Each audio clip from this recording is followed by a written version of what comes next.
शुरू करते हाँ उस दो जहान दे पालनहार दा नाम लैके जो सब ते बहुत ही रहमतां और बख्शिशां करने वाला है। अज दा सत्संग असीं शुरू करिए उस तो पहलां अज जिस परिवार की वजह दे नाल सानू सारिआं नूं इस सत्संग दे विच बैठण दा अज एक बार फिर मौका मिलिया है, क्योंकि कल भी तुसीं काफ़ी जीव सत्संग दे विच आए सी, पहुंचे सी। कल किहड़ा किहड़ा जीव पहुंचे सी? सारे पहुंचे सी। चलो बहुत खुशी की गल है। सो तुहानूं अज दोबारा इन्नी जल्दी फिर देख के साडा दिल बहुत खुश है। समझ लो, क्योंकि प्यार ही हुंदा है कि जिन्हां दे दिलां 'च प्रेम हुंदा है। फिर जिद्दां कहंदे ना कि ये तन मेरा चश्मा होवे मुरशद देखना रजा हो, लूं लूं दे मुंड लख लख चश्मा एक खोला एक कज्जा हो। कि जिन्हां दिलां 'च प्यार हुंदा है या जिन्हां नूं अपने उस परमात्मा प्रभु दे नाल एक इश्क हुंदा है, मुहब्बत हुंदी है, जिन्हां दे अंदर एक तड़फ हुंदी है कि असीं उहदी किरपा नूं हासिल करना है, फिर उन्हां नूं जीवन 'च जद भी मौका मिलदा ना, जिद्दां प्यासे नूं जदों मौका मिलदा पानी को पहुंच जाता है, इसी तरह जिन्हां दिलां 'च प्रेम हुंदा है उन्हां नूं जद भी मौका मिलता है वो फिर सत्संग 'च पहुंच जाते हैं। नहीं तो कई बार इंसान के मन 'च सोच हुंदी है, हाले कल ही तो सुनिया है, समझ दिओ कि नहीं, हाले कल ही तो सुने, अज की सत्संग 'च जाना है। तो कोई पूछे कि भाई रोटी खाण क्यों बैठा है? हाले सवेरे ही तो खाधी सी, हैं कल रोटी नहीं खाधी सी, शामी तो खाधी सी, दोबारा हुण क्यों बैठ गया सवेरे खाण नूं? तो बंदे ने कहना भुख लगदी है, इसलिए कल शामी खाधी सी पर अज सवेरे फिर भुख लग गई, सवेरे फिर खा ली, हुण दोपहर नूं फिर खानी है, रात नूं फिर जाके खानी है। क्यों? क्योंकि भुख है।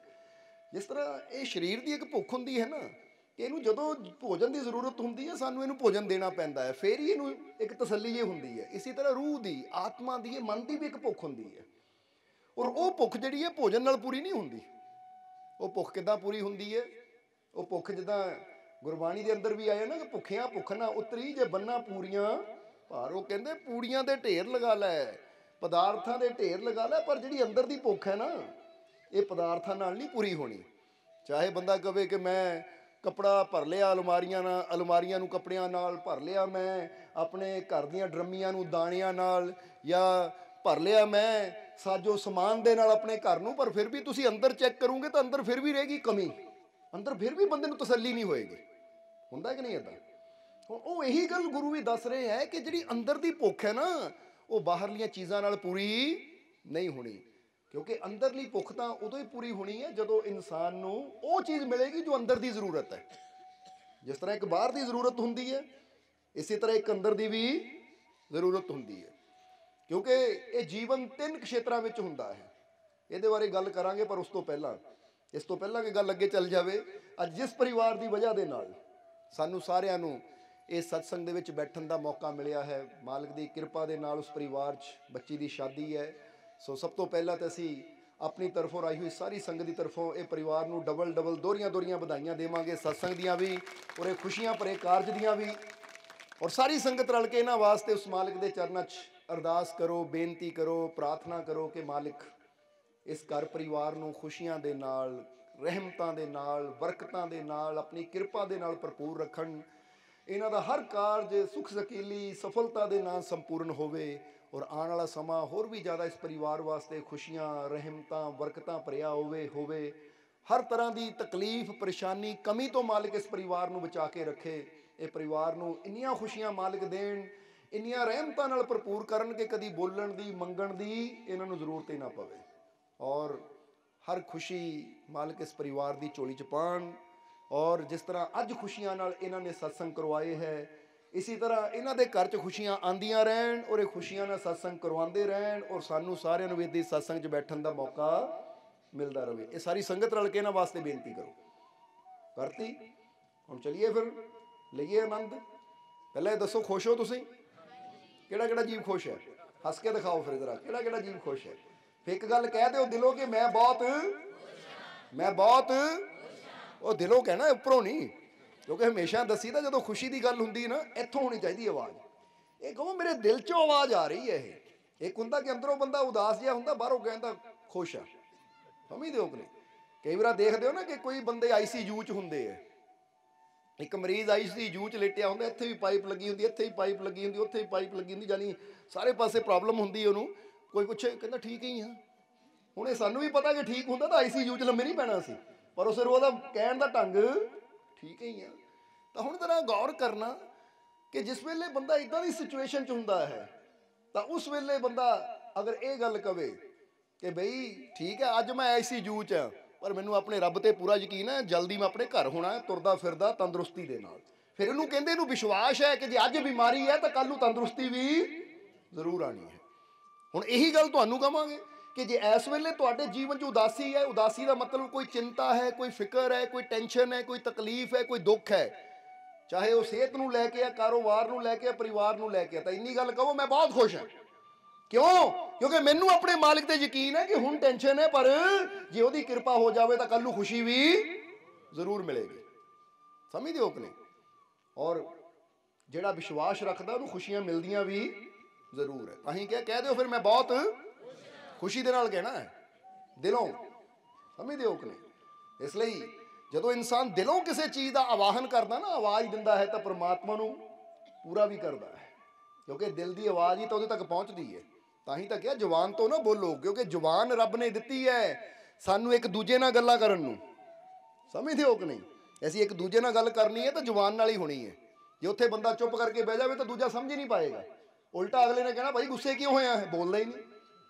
ਇਸ ਕਰਕੇ ਜ਼ੁਬਾਨ ਦਿੱਤੀ ਹੈ ਸਾਨੂੰ ਇੱਕ ਦੂਜੇ ਨਾਲ ਗੱਲਾਂ ਕਰਨ ਨੂੰ। ਤਾਂ ਹੀ ਤਾਂ ਕਹਿੰਦੇ ਜ਼ੁਬਾਨ ਦੀ ਭਾਸ਼ਾ, ਇਹ ਜੀਵ ਦੀ ਭਾਸ਼ਾ, ਇਹ ਬੰਦੇ ਵੀ ਸਮਝਦੇ ਤੇ ਜਾਨਵਰ ਵੀ ਸਮਝ ਲੈਂਦੇ। ਇਸ ਲਈ ਤੁਸੀਂ ਕਿਸੇ ਕੁੱਤੇ ਨੂੰ, ਕਿਸੇ ਜਾਨਵਰ ਨੂੰ ਵੀ ਉਹਦਾ ਨਾਮ ਲੈ ਕੇ ਆਵਾਜ਼ ਮਾਰੋ ਨਾ, ਦੌੜਾ ਹੀ ਆਉਂਦਾ ਹੈ।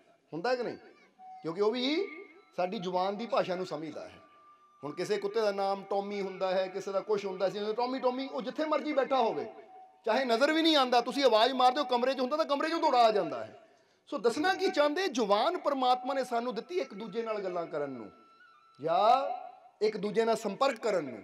ਪਰ ਜਦੋਂ ਗੱਲ ਰੱਬ ਦੇ ਘਰ ਦੀ ਆਉਂਦੀ ਹੈ ਕਿ ਰੱਬ ਨਾਲ ਜੇ ਗੱਲ ਕਰਨੀ ਹੋਵੇ ਜਾਂ ਅਸੀਂ ਚਾਹੁੰਦੇ ਹਾਂ ਕਿ ਸਾਡੀ ਆਵਾਜ਼ ਰੱਬ ਸੁਣੇ, ਤਾਂ ਫਿਰ ਉਸ ਕਿਹੜੀ ਜ਼ੁਬਾਨ ਨਾਲ ਰੱਬ ਤੱਕ ਸਾਡੀ ਗੱਲ ਪਹੁੰਚਦੀ ਹੈ ਜਾਂ ਰੱਬ ਕਿਹੜੀ ਜ਼ੁਬਾਨ ਦੀਆਂ ਗੱਲਾਂ ਸੁਣਦਾ ਹੈ? ਤਾਂ ਉੱਥੇ ਕਿਹਾ ਜਾਂਦਾ ਹੈ ਕਿ ਪਰਮਾਤਮਾ ਦੇ ਘਰ ਜ਼ੁਬਾਨ ਨਹੀਂ, ਤੇਰੇ ਦਿਲ ਦੀ ਆਵਾਜ਼ ਸੁਣੀ ਜਾਂਦੀ ਹੈ। ਤੂੰ ਦਿਲੋਂ ਕੀ ਚਾਹੁੰਦਾ ਹੈ, ਦਿਲ ਦੇ ਅੰਦਰ ਤੇਰੇ ਕੀ ਹੈ। ਇਸ ਲਈ ਜਦੋਂ ਦਿਲ ਦੀ ਆਵਾਜ਼ ਇਨਸਾਨ ਦੇ ਅੰਦਰੋਂ ਉੱਠਦੀ ਹੈ ਨਾ ਕੋਈ, ਤਾਂ ਫਿਰ ਉਹ ਪਰਮਾਤਮਾ ਦੇ ਘਰ ਕਬੂਲ ਵੀ ਹੁੰਦੀ ਹੈ। ਤਾਂ ਹੀ ਤਾਂ ਇੱਕ ਸ਼ਾਇਰ ਨੇ ਵੀ ਕਿਹਾ, ਖੁਦਾ ਕਬੂਲ ਕਰਤਾ ਹੈ ਹਰ वो दुआ जो दिल से होती है, मगर मुश्किल तो ये है जे बड़ी मुश्किल से होती है। ਕਹਿੰਦੇ ਗੱਲ ਤਾਂ ਮੁਸ਼ਕਿਲ ਇਹੀ ਹੈ ਕਿ ਦਿਲ ਦੇ ਵਿੱਚੋਂ ਆਵਾਜ਼ ਆਉਂਦੀ ਬੜੀ ਮੁਸ਼ਕਿਲ ਨਾਲ ਹੈ। ਕਿਉਂਕਿ ਜਦ ਵੀ ਇਨਸਾਨ ਬੋਲਦਾ ਤਾਂ ਬਾਹਰੋਂ ਹੀ ਸ਼ੋਰ ਸ਼ਰਾਬਾ ਕਰਦਾ ਰਹਿੰਦਾ, ਬਾਹਰੋਂ ਹੀ ਰੌਲਾ ਪਾਉਂਦਾ ਰਹਿੰਦਾ ਹੈ, ਪਰ ਦਿਲ 'ਚੋਂ ਆਵਾਜ਼ ਤਾਂ ਕਿਸੇ ਪ੍ਰੇਮੀ ਦੇ ਨਿਕਲਦੀ ਹੈ। ਇਸ ਲਈ ਸੁਲਤਾਨ ਵਾਹੂ ਨੇ ਵੀ ਕਿਹਾ, ਜਵਾਨੀ ਕਲਮਾ ਹਰ ਕੋਈ ਪੜ੍ਹਦਾ, ਦਿਲ ਦਾ ਪੜ੍ਹਦਾ ਕੋਈ ਹੂ। ਦਿਲ ਦਾ ਕਲਮਾ ਆਸ਼ਿਕ ਪੜ੍ਹਦੇ ਕੀ ਜਾਨਣ ਯਾਰ ਗਲੋਈ ਹੋ। ਹੁਣ ਕਲਮੇ ਦਾ ਮਤਲਬ ਵੀ ਇਹੀ ਹੁੰਦਾ ਹੈ ਕਿ ਉਹ ਸ਼ਬਦ ਜੋ ਸਾਡੇ ਦਿਲ 'ਚੋਂ ਉੱਠਦੇ ਹੈ। ਜੇ ਆਪਣੇ ਰੱਬ ਨੂੰ ਯਾਦ ਵੀ ਕਰਨਾ ਤਾਂ ਦਿਲੋਂ ਯਾਦ ਕਰੀਏ, ਉਹਦਾ ਨਾਮ ਵੀ ਲੈਣਾ ਤਾਂ ਦਿਲੋਂ ਯਾਦ ਕਰੀਏ। ਬਾਹਰੋਂ ਜ਼ੁਬਾਨ ਨਾਲ ਜਿੰਨੇ ਮਰਜ਼ੀ ਅਸੀਂ ਰੌਲੇ ਪਾਈ ਜਾਈਏ, ਜਿੰਨਾ ਮਰਜ਼ੀ ਉੱਚੀ ਉੱਚੀ, ਚਾਹੇ ਕੋਈ ਮੰਤਰ ਪੜ੍ਹੀ ਜਾਈਏ, ਕਲਾਮ ਪੜ੍ਹੀ ਜਾਈਏ, ਕੋਈ ਸ਼ਬਦ ਪੜ੍ਹੀ ਜਾਈਏ, ਉਹ ਰੱਬ ਕਹਿੰਦਾ ਬਾਹਰਲੀਆਂ ਆਵਾਜ਼ਾਂ ਨਾਲ ਨਹੀਂ, ਮੈਨੂੰ ਤੇਰੇ ਦਿਲ ਦੀ ਆਵਾਜ਼ ਨਾਲ ਮਤਲਬ ਹੈ। ਤੂੰ ਦੇਖ ਮੇਰੇ ਦਿਲ 'ਚੋਂ ਆਵਾਜ਼ ਕੀ ਨਿਕਲਦੀ ਹੈ। ਇਸ ਲਈ ਜਿਹਦੇ ਦਿਲ 'ਚੋਂ ਵਿਸ਼ਵਾਸ ਦੀ ਆਵਾਜ਼ ਤੁਹਾਡੀ ਨਿਕਲਦੀ ਹੈ, ਯਕੀਨ ਦੀ ਆਵਾਜ਼ ਦਿਲ 'ਚੋਂ ਨਿਕਲਦੀ ਹੈ ਕਿ ਮੈਨੂੰ, ਮੇਰੇ ਦਿਲ ਨੂੰ ਆਪਣੇ ਰੱਬ ਤੇ ਪੂਰਾ ਯਕੀਨ ਹੈ। ਜਿੱਦਾਂ ਹੁਣ ਤੁਸੀਂ ਕਿਸੇ ਨੂੰ ਕਹਿਣਾ ਹੋਵੇ ਨਾ, ਤੁਸੀਂ ਪਤਾ ਕੀ ਕਹਿੰਦੇ ਹੁੰਦੇ ਹੋ ਕਿ ਮੈਂ ਦਿਲੋਂ ਪਿਆਰ ਕਰਦਾ ਤੈਨੂੰ, ਕਹਿ ਦਿੰਦੇ ਹੋ ਕਿ ਨਹੀਂ, ਕਿ ਮੇਰੇ ਦਿਲ 'ਚ ਤੇਰੇ ਵਾਸਤੇ ਬਹੁਤ ਕੀ ਹੁੰਦਾ ਹੈ, ਪਿਆਰ ਹੈ। ਕਹਿੰਦਾ ਕਿ ਨਹੀਂ ਬੰਦਾ? ਉਹਦੇ ਦਿਲ ਕਿਉਂ ਇਸਤੇਮਾਲ ਕਰਦਾ ਬੰਦਾ? ਕਦੀ ਇਦਾਂ ਨਹੀਂ ਬੰਦਾ ਕਹਿੰਦਾ ਮੈਂ ਆਪਣੇ ਦਿਮਾਗ ਤੋਂ ਤੈਨੂੰ ਬਹੁਤ ਪਿਆਰ ਕਰਦਾ, ਕਿਉਂਕਿ ਪਤਾ ਦਿਮਾਗ ਤੋਂ ਪਿਆਰ ਕਰਨ ਵਾਲਾ ਪਿਆਰ ਸੱਚਾ ਨਹੀਂ ਹੁੰਦਾ। ਦਿਮਾਗ ਤਾਂ ਕਈ ਪਾਸੇ ਦੌੜਦਾ ਹੈ, ਦਿਮਾਗ ਨਾਲ ਤਾਂ ਹਮੇਸ਼ਾ ਦੇਖਣਾ ਹੈ ਕਿ ਫਾਇਦਾ ਕਿਹਦੇ 'ਚ ਹੈ ਮੈਨੂੰ। ਸਮਝਦੇ ਹੋ ਕਿ ਨਹੀਂ? ਜਿੱਦਾਂ ਕਹਿੰਦੇ ਦਿਮਾਗ ਕਿੰਨਾ ਪਿਆਰ ਕਰਦਾ ਹੈ, ਪਤਾ ਕਿੱਦਾਂ ਪਿਆਰ ਕਰਦਾ ਹੈ? ਇੱਕ ਛੋਟਾ ਜਿਹਾ ਚੁਟਕਲਾ ਹੀ ਹੈ ਇਹ, ਸਮਝ ਦੋ। ਇੱਕ ਕਹਿੰਦੇ ਇੱਕ ਲੜਕੇ ਨੇ ਲੜਕੀ ਨੂੰ ਕਿਹਾ ਮੈਂ ਤੈਨੂੰ ਬਹੁਤ ਪਿਆਰ ਕਰਦਾ, ਮੈਂ ਤੇਰੇ ਨਾਲ ਸ਼ਾਦੀ ਕਰਨਾ ਚਾਹੁੰਦਾ ਹਾਂ। ਤਾਂ ਲੜਕੀ ਨੇ ਕਿਹਾ, ਲੈ ਸ਼ਕਲ ਦੇਖ ਆਪਣੀ ਜਾ ਕੇ, ਹੈਂ ਸ਼ਕਲ ਦੇਖ, ਕਦੀ ਸ਼ੀਸ਼ੇ 'ਚ ਦੇਖਿਆ? ਬਾਂਦਰ ਵਰਗੀ ਤੇਰੀ ਸ਼ਕਲ ਹੈ, ਤੇਰੇ ਨਾਲ ਵਿਆਹ ਕਰਨਾ ਮੈਂ, ਚੱਲ ਦੌੜ। ਲੜਕਾ ਕਹਿੰਦਾ ਠੀਕ ਹੈ। ਲੜਕਾ ਗਿਆ ਉੱਥੋਂ, ਜਦੋਂ ਗਿਆ ਸਾਹਮਣੇ ਉਹਦੀ ਕਾਰ ਖੜੀ ਸੀ, ਜਦੋਂ ਕਾਰ ਦੀ ਲੌਕ ਖੋਲ ਕੇ ਵਿੱਚ ਬੈਠਣ ਲੱਗਾ, ਲੜਕੀ ਕਹਿੰਦੀ ਅੱਛਾ ਗੱਡੀ ਕਿਹਦੀ ਹੈ? ਉਹ ਕਹਿੰਦਾ ਮੇਰੀ ਹੈ। ਉਹ ਕਹਿੰਦੀ ਅੱਛਾ ਫਿਰ ਸੌਰੀ, ਤੂੰ ਤਾਂ ਹੈ ਹੀ ਬੜਾ ਸੋਹਣਾ, ਆਈ ਲਵ ਯੂ, ਮੈਂ ਤੇਰੇ ਨਾਲ ਵਿਆਹ ਕਰਨਾ ਆ। ਹੁਣ ਕਹਿਣ ਦਾ ਮਤਲਬ ਕਿ ਇਹ ਦਿਮਾਗ ਹੈ ਕਿ ਪਹਿਲਾਂ ਉਹਨੂੰ ਪਤਾ ਨਹੀਂ ਸੀ ਕਿ ਮੁੰਡੇ ਕੋਲ ਪੈਸਾ ਹੈ, ਗੱਡੀ ਹੈ, ਇਹਨੂੰ ਕਹਿੰਦੇ ਦਿਮਾਗ। ਸਮਝਦੇ ਹੋ ਕਿ ਨਹੀਂ?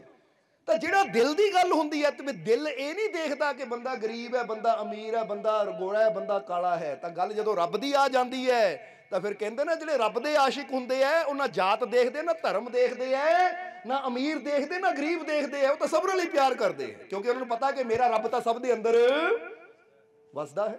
ਉਹ ਕਹਿੰਦੇ ਕੋਈ ਜਗ੍ਹਾ ਐਸੀ ਹੈ ਹੀ ਨਹੀਂ ਕਿ ਜਿੱਥੇ ਮੇਰਾ ਮਾਲਿਕ, ਜਿੱਥੇ ਮੇਰਾ ਪ੍ਰਮਾਤਮਾ, ਜਿੱਥੇ ਮੇਰਾ ਪ੍ਰਭੂ ਨਾ ਹੋਵੇ। ਇਸ ਲਈ ਅਸੀਂ ਦੱਸਿਆ ਕਿ ਜਦੋਂ ਦਿਲ ਦੀ ਗੱਲ ਆਉਂਦੀ ਹੈ ਨਾ, ਤਾਂ ਜਦੋਂ ਦਿਲ ਚੋਂ ਕੋਈ ਭਾਵ ਨਿਕਲਦਾ ਉਹ ਸੱਚਾ ਹੁੰਦਾ ਹੈ, ਔਰ ਸੱਚ ਦੀ ਆਵਾਜ਼ ਹੀ ਪ੍ਰਮਾਤਮਾ ਤੱਕ ਪਹੁੰਚਦੀ ਹੈ, ਕਿਉਂਕਿ ਉਹ ਆਪ ਸੱਚ ਦਾ ਰੂਪ ਹੈ। ਕਹਿੰਦੇ ਨਾ ਆਦ ਸੱਚ ਯੁਗਾਦ ਸੱਚ, ਹੈ ਵੀ ਸੱਚ ਤੇ ਨਾਨਕ ਹੋਸੀ ਵੀ ਸੱਚ। ਸੱਚ ਦਾ ਰੂਪ ਹੈ ਪ੍ਰਮਾਤਮਾ। ਔਰ ਜੇ ਸੱਚ ਤੱਕ ਅਸੀਂ ਆਪਣੀ ਆਵਾਜ਼ ਪਹੁੰਚਾਣੀ ਹੈ ਤਾਂ ਸਾਡੀ ਸੱਚੀ ਆਵਾਜ਼ ਹੀ ਸੱਚ ਤੱਕ ਪਹੁੰਚੇਗੀ, ਕਿਉਂਕਿ ਝੂਠ ਔਰ ਸੱਚ ਦਾ ਕੋਈ ਮੇਲ ਕਦੀ ਹੁੰਦਾ ਹੀ ਨਹੀਂ ਹੈ। ਹੁਣ ਸਮਝ ਲਓ ਕਿ ਝੂਠ ਏਦਾਂ ਸਮਝ ਲਈਏ ਕਿ ਇਸ ਦਿਸ਼ਾ ਨੂੰ ਜਾਂਦਾ ਤਾਂ ਸੱਚ ਇਸ ਦਿਸ਼ਾ ਨੂੰ ਜਾਂਦਾ ਹੈ। ਹੁਣ ਅਸੀਂ ਝੂਠ ਬੋਲ ਕੇ ਰੱਬ ਤੱਕ ਆਵਾਜ਼ ਨਹੀਂ ਦੇ ਸਕਦੇ, ਕਿਉਂਕਿ ਰੱਬ ਇੱਧਰ ਹੈ ਤਾਂ ਝੂਠਾ ਬੰਦਾ ਇੱਧਰ ਤੁਰਿਆ ਹੁੰਦਾ ਹੈ। ਹੁਣ ਤੁਰਿਆ ਇੱਧਰ ਹੈ ਤਾਂ ਸੋਚੇ ਮੇਰੀ ਆਵਾਜ਼ ਰੱਬ ਤੱਕ ਪਹੁੰਚੇ, ਤਾਂ ਜੇ ਰੱਬ ਤੱਕ ਆਵਾਜ਼ ਪਹੁੰਚਾਣੀ ਤੈਨੂੰ ਵੀ ਉਸੇ ਰਸਤੇ ਤੁਰਨਾ ਪੈਣਾ, ਉਸੇ ਆਵਾਜ਼ ਨਾਲ ਜੁੜਨਾ ਪੈਣਾ ਜਿਹੜੀ ਰੱਬ ਤੱਕ ਜਾਂਦੀ ਹੈ। ਹੁਣ ਤੁਸੀਂ ਇੱਥੇ ਤੱਕ ਆਏ ਹੋ ਤਾਂ ਉਸੇ ਰਸਤੇ ਚੱਲ ਕੇ ਆਏ ਹੋ ਜਿਹੜਾ ਰਸਤਾ ਤੁਹਾਨੂੰ ਇੱਥੇ ਲੈ ਕੇ ਆਉਂਦਾ ਹੈ। ਤਾਂ ਜੇ ਬੰਦਾ ਸੋਚੇ ਜਾਣਾ ਮੈਂ ਸਤਸੰਗ 'ਚ ਪਰ ਤੁਰ ਪਾਵਾਂ ਉਸ ਉਲਟੇ ਰਸਤੇ ਜਿਹੜਾ ਮੈਨੂੰ ਗਗਰੇਟ ਲੈ ਜਾਵੇ, ਤਾਂ ਫਿਰ ਬੰਦਾ ਕਦੀ ਇੱਥੇ ਤੱਕ ਪਹੁੰਚੇਗਾ ਹੀ ਨਹੀਂ। ਇਸ ਲਈ ਪ੍ਰਮਾਤਮਾ ਤੱਕ ਪਹੁੰਚਣਾ ਹੋਵੇ ਜਾਂ ਚਾਹੁੰਦੇ ਆ ਕਿ ਸਾਡੀ ਭਾਵਨਾ ਪ੍ਰਮਾਤਮਾ ਤੱਕ ਪਹੁੰਚੇ, ਤਾਂ ਪ੍ਰਮਾਤਮਾ ਕਹਿੰਦਾ ਸੱਚਾ, ਤੇਰਾ ਪਿਆਰ ਸੱਚਾ ਹੋਣਾ ਚਾਹੀਦਾ ਹੈ, ਔਰ ਤੇਰੇ ਦਿਲ ਚੋਂ ਆਵਾਜ਼ ਉੱਠਣੀ ਚਾਹੀਦੀ ਹੈ। ਔਰ ਜੋ ਤੇਰੇ ਦਿਲ ਚੋਂ ਉੱਠੇਗਾ ਉਹਨੂੰ ਪੂਰਾ ਵੀ ਮੈਂ ਜ਼ਰੂਰ ਕਰੂੰਗਾ। ਇਸ ਲਈ ਇੱਕ ਗੱਲ ਹਮੇਸ਼ਾ ਯਾਦ ਰੱਖੋ ਕਿ ਤੁਸੀਂ ਕਦੀ ਇਹ ਨਾ ਸੋਚੋ ਕਿ ਮੈਂ ਪਾਪੀ ਹੈ ਜਾਂ ਮੇਰੇ ਅੰਦਰ ਇੰਨੀਆਂ ਕਮੀਆਂ ਹੈ ਜਾਂ ਮੈਂ ਇੰਨਾ ਬੁਰਾ ਆ, ਪਤਾ ਨਹੀਂ ਰੱਬ ਨੇ ਮੇਰੀ ਸੁਣਨੀ ਹੈ ਜਾਂ ਨਹੀਂ ਸੁਣਨੀ, ਪਤਾ ਨਹੀਂ ਰੱਬ ਨੇ ਮੇਰੇ ਤੇ ਕਿਰਪਾ ਕਰਨੀ ਹੈ ਜਾਂ ਨਹੀਂ ਕਰਨੀ। ਇਹ ਗੱਲ ਹਮੇਸ਼ਾ ਤੁਹਾਨੂੰ ਇੱਕ ਗੱਲ ਕਹਾਂਗੇ, ਇਹਨੂੰ ਹਮੇਸ਼ਾ ਯਾਦ ਰੱਖਣਾ ਕਿ ਕਦੀ ਵੀ ਇਹ ਨਾ ਸੋਚੋ ਕਿ ਮੈਂ ਕਮੀਆਂ ਨਾਲ ਭਰਿਆ ਆ, ਪਤਾ ਨਹੀਂ ਰੱਬ ਨੇ ਮੈਨੂੰ ਦੇਣਾ ਜਾਂ ਨਹੀਂ ਦੇਣਾ। ਠੀਕ ਹੈ, ਤੁਸੀਂ ਜਿੰਨੇ ਮਰਜ਼ੀ ਕਮੀਆਂ ਨਾਲ ਭਰੇ ਹੋ, ਪਰ ਉਹ ਦੇਣ ਵਾਲਾ ਬੇਅੰਤ ਹੈ। ਇਸ ਲਈ ਅਸੀਂ ਇੱਕ ਗੱਲ ਹਮੇਸ਼ਾ ਕਹੀਦੀ ਹੈ ਕਿ ਰੱਬ ਕੋਲੋਂ ਜਦੋਂ ਵੀ ਮੰਗਣਾ ਨਾ, ਆਪਣੀ ਹਸੀਅਤ ਦੇਖ ਕੇ, ਆਪਣੀਆਂ ਕਮੀਆਂ ਦੇਖ ਕੇ ਨਾ ਮੰਗੀਏ, ਬਲਕਿ ਉਹਦੀਆਂ ਰਹਿਮਤਾਂ ਦੇਖ ਕੇ ਮੰਗੀਏ, ਉਹਦੀ ਦਇਆ ਦੇਖ ਕੇ ਮੰਗੀਏ, ਉਹਦੀ ਕਿਰਪਾ ਦੇਖ ਕੇ ਮੰਗੀਏ। ਸਮਝਦੇ ਹੋ ਕਿ ਨਹੀਂ? ਕਿਉਂਕਿ ਬੰਦਾ ਅਗਰ ਆਪਣੇ ਆਪ ਨੂੰ ਦੇਖੇ ਤਾਂ ਬੰਦਾ ਫਿਰ ਆਪਣਾ, ਜਿੱਦਾਂ ਹੁਣ ਕਹਿੰਦੇ ਨੇ ਇੱਕ ਭਿਖਾਰੀ ਹੈ, ਉਹਨੇ ਜਦ ਵੀ ਕਿਸੇ ਕੋਲੋਂ ਮੰਗਣਾ ਤੇ ਕੀ ਮੰਗੇਗਾ? ਉਹ ਇਦਾਂ ਮੰਗੇਗਾ ਕਿ ਲੱਖ ਦੇ ਦੇ, 2 ਲੱਖ ਦੇ ਦੇ। ਬੋਲੋ ਸਮਝਦੇ ਹੋ ਕਿ ਨਹੀਂ? ਭਿਖਾਰੀ ਕਿੱਦਾਂ ਮੰਗੇਗਾ? ਭਿਖਾਰੀ ਹਮੇਸ਼ਾ ਮੰਗੇਗਾ ਕਿ ਭਾਈ 1 ਰੁਪਇਆ ਦੇ ਦੇ, 10 ਰੁਪਏ ਦੇ ਦੇ, ਇੰਨਾ ਕੀ ਮੰਗੇਗਾ। ਜਾਂ ਵੱਧ ਤੋਂ ਵੱਧ 50 ਕਹਿ ਦੇਗਾ ਤੁਹਾਨੂੰ, ਲੱਖਾਂ 'ਚ ਨਹੀਂ ਕਹੇਗਾ ਉਹ ਕਿ ਮੈਨੂੰ 1 ਲੱਖ ਦੇ, 2 ਲੱਖ ਦੇ, 10 ਲੱਖ ਦੇ, ਨਹੀਂ। ਕਿਉਂਕਿ ਉਹਨੂੰ ਪਤਾ ਹੈ ਕਿ ਮੇਰੀ ਜਿਹੜੀ ਲੈਣ ਦੀ ਔਕਾਤ ਹੈ ਨਾ ਉਹ ਇੰਨੀ ਗਈ ਹੈ, 10-20 ਮਿਲ ਸਕਦੇ ਆ ਮੈਨੂੰ। ਜੇ ਮੈਂ ਲੱਖ ਮੰਗਿਆ, 1000 ਮੰਗਿਆ, ਤਾਂ ਜਿਹੜਾ 1-2 ਮਿਲਣਾ ਉਹ ਵੀ। ਹੁਣ ਕੋਈ ਤੁਹਾਨੂੰ ਕਹੇ ਦੇ ਦੇ 10,000 ਮੈਨੂੰ, ਰਸਤਾ ਲੈ ਤੈਨੂੰ ਤੇ ਮੈਂ 10,000।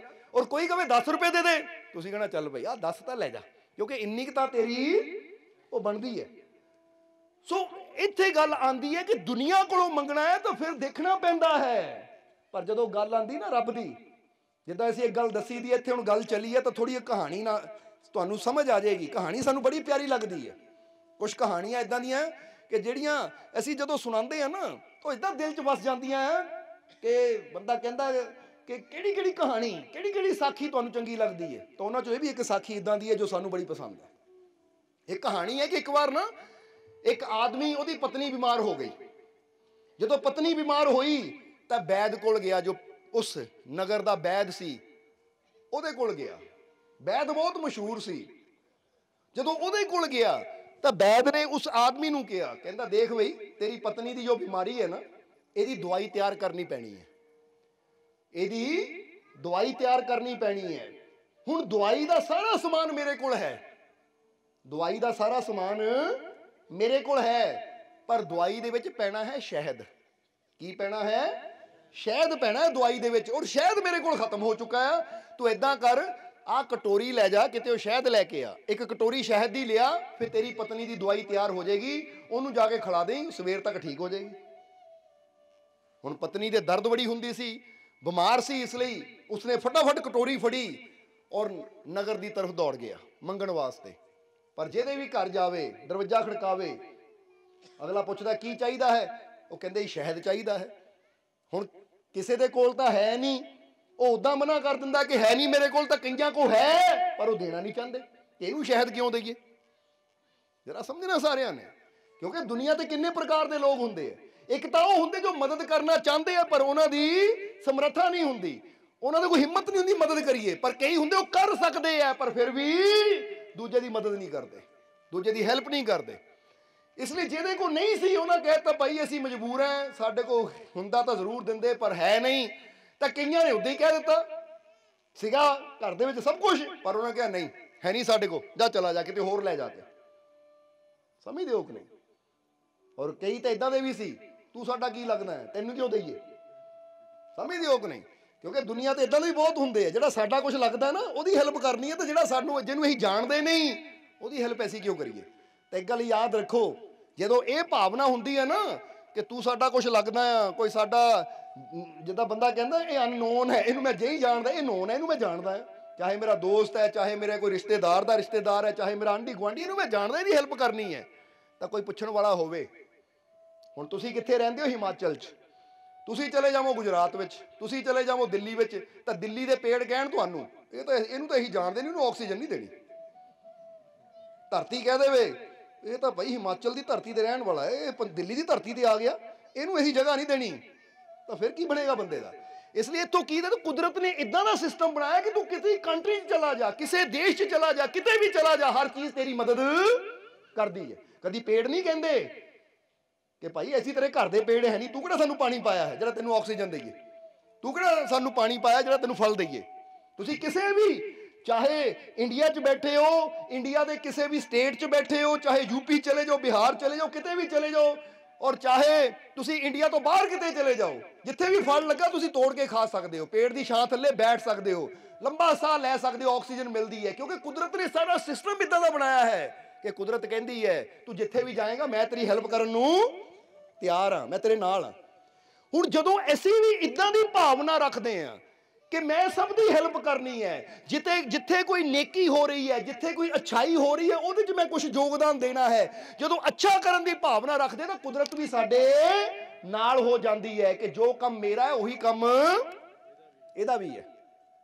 ਪਰ ਹਮੇਸ਼ਾ ਸਾਥ ਦੇਣਾ ਅੱਛੇ 'ਚ ਦੇਣਾ ਹੈ, ਮਾੜੇ ਕੰਮ 'ਚ ਕਿਸੇ ਦਾ ਸਾਥ ਨਹੀਂ ਦੇਣਾ। ਹੁਣ ਕੋਈ ਕਵੇ ਮੈਂ ਜੂਆ ਖੇਡਣਾ ਮੈਨੂੰ ਕੁਝ ਦੇ ਦੇ, ਮੈਂ ਭਾਈ ਸ਼ਰਾਬ ਦੀ ਬੋਤਲ ਖਰੀਦਣੀ ਹੈ, 50 ਰੁਪਏ ਘੱਟਦੇ ਆ, 50 ਰੁਪਏ ਤੂੰ ਪਾ ਦੇ, ਤਾਂ ਇਦਾਂ ਦੇ ਕੰਮ ਦੇ ਵਿੱਚ ਕਿਸੇ ਦਾ ਸਾਥ ਨਹੀਂ ਦੇਣਾ ਕਿ ਜਿਹੜਾ ਉਹਦੀ ਜ਼ਿੰਦਗੀ ਬਰਬਾਦ ਹੋਵੇ, ਜਾਂ ਫਿਰ ਸੁਸਾਇਟੀ ਜਿਹੜਾ ਕਹਿੰਦੇ ਮੁਹੱਲਾ, ਉਹ ਨਗਰ ਜਾਂ ਪਰਿਵਾਰ ਦੇ ਮੈਂਬਰਾਂ ਨੂੰ ਤਕਲੀਫ ਹੋਵੇ।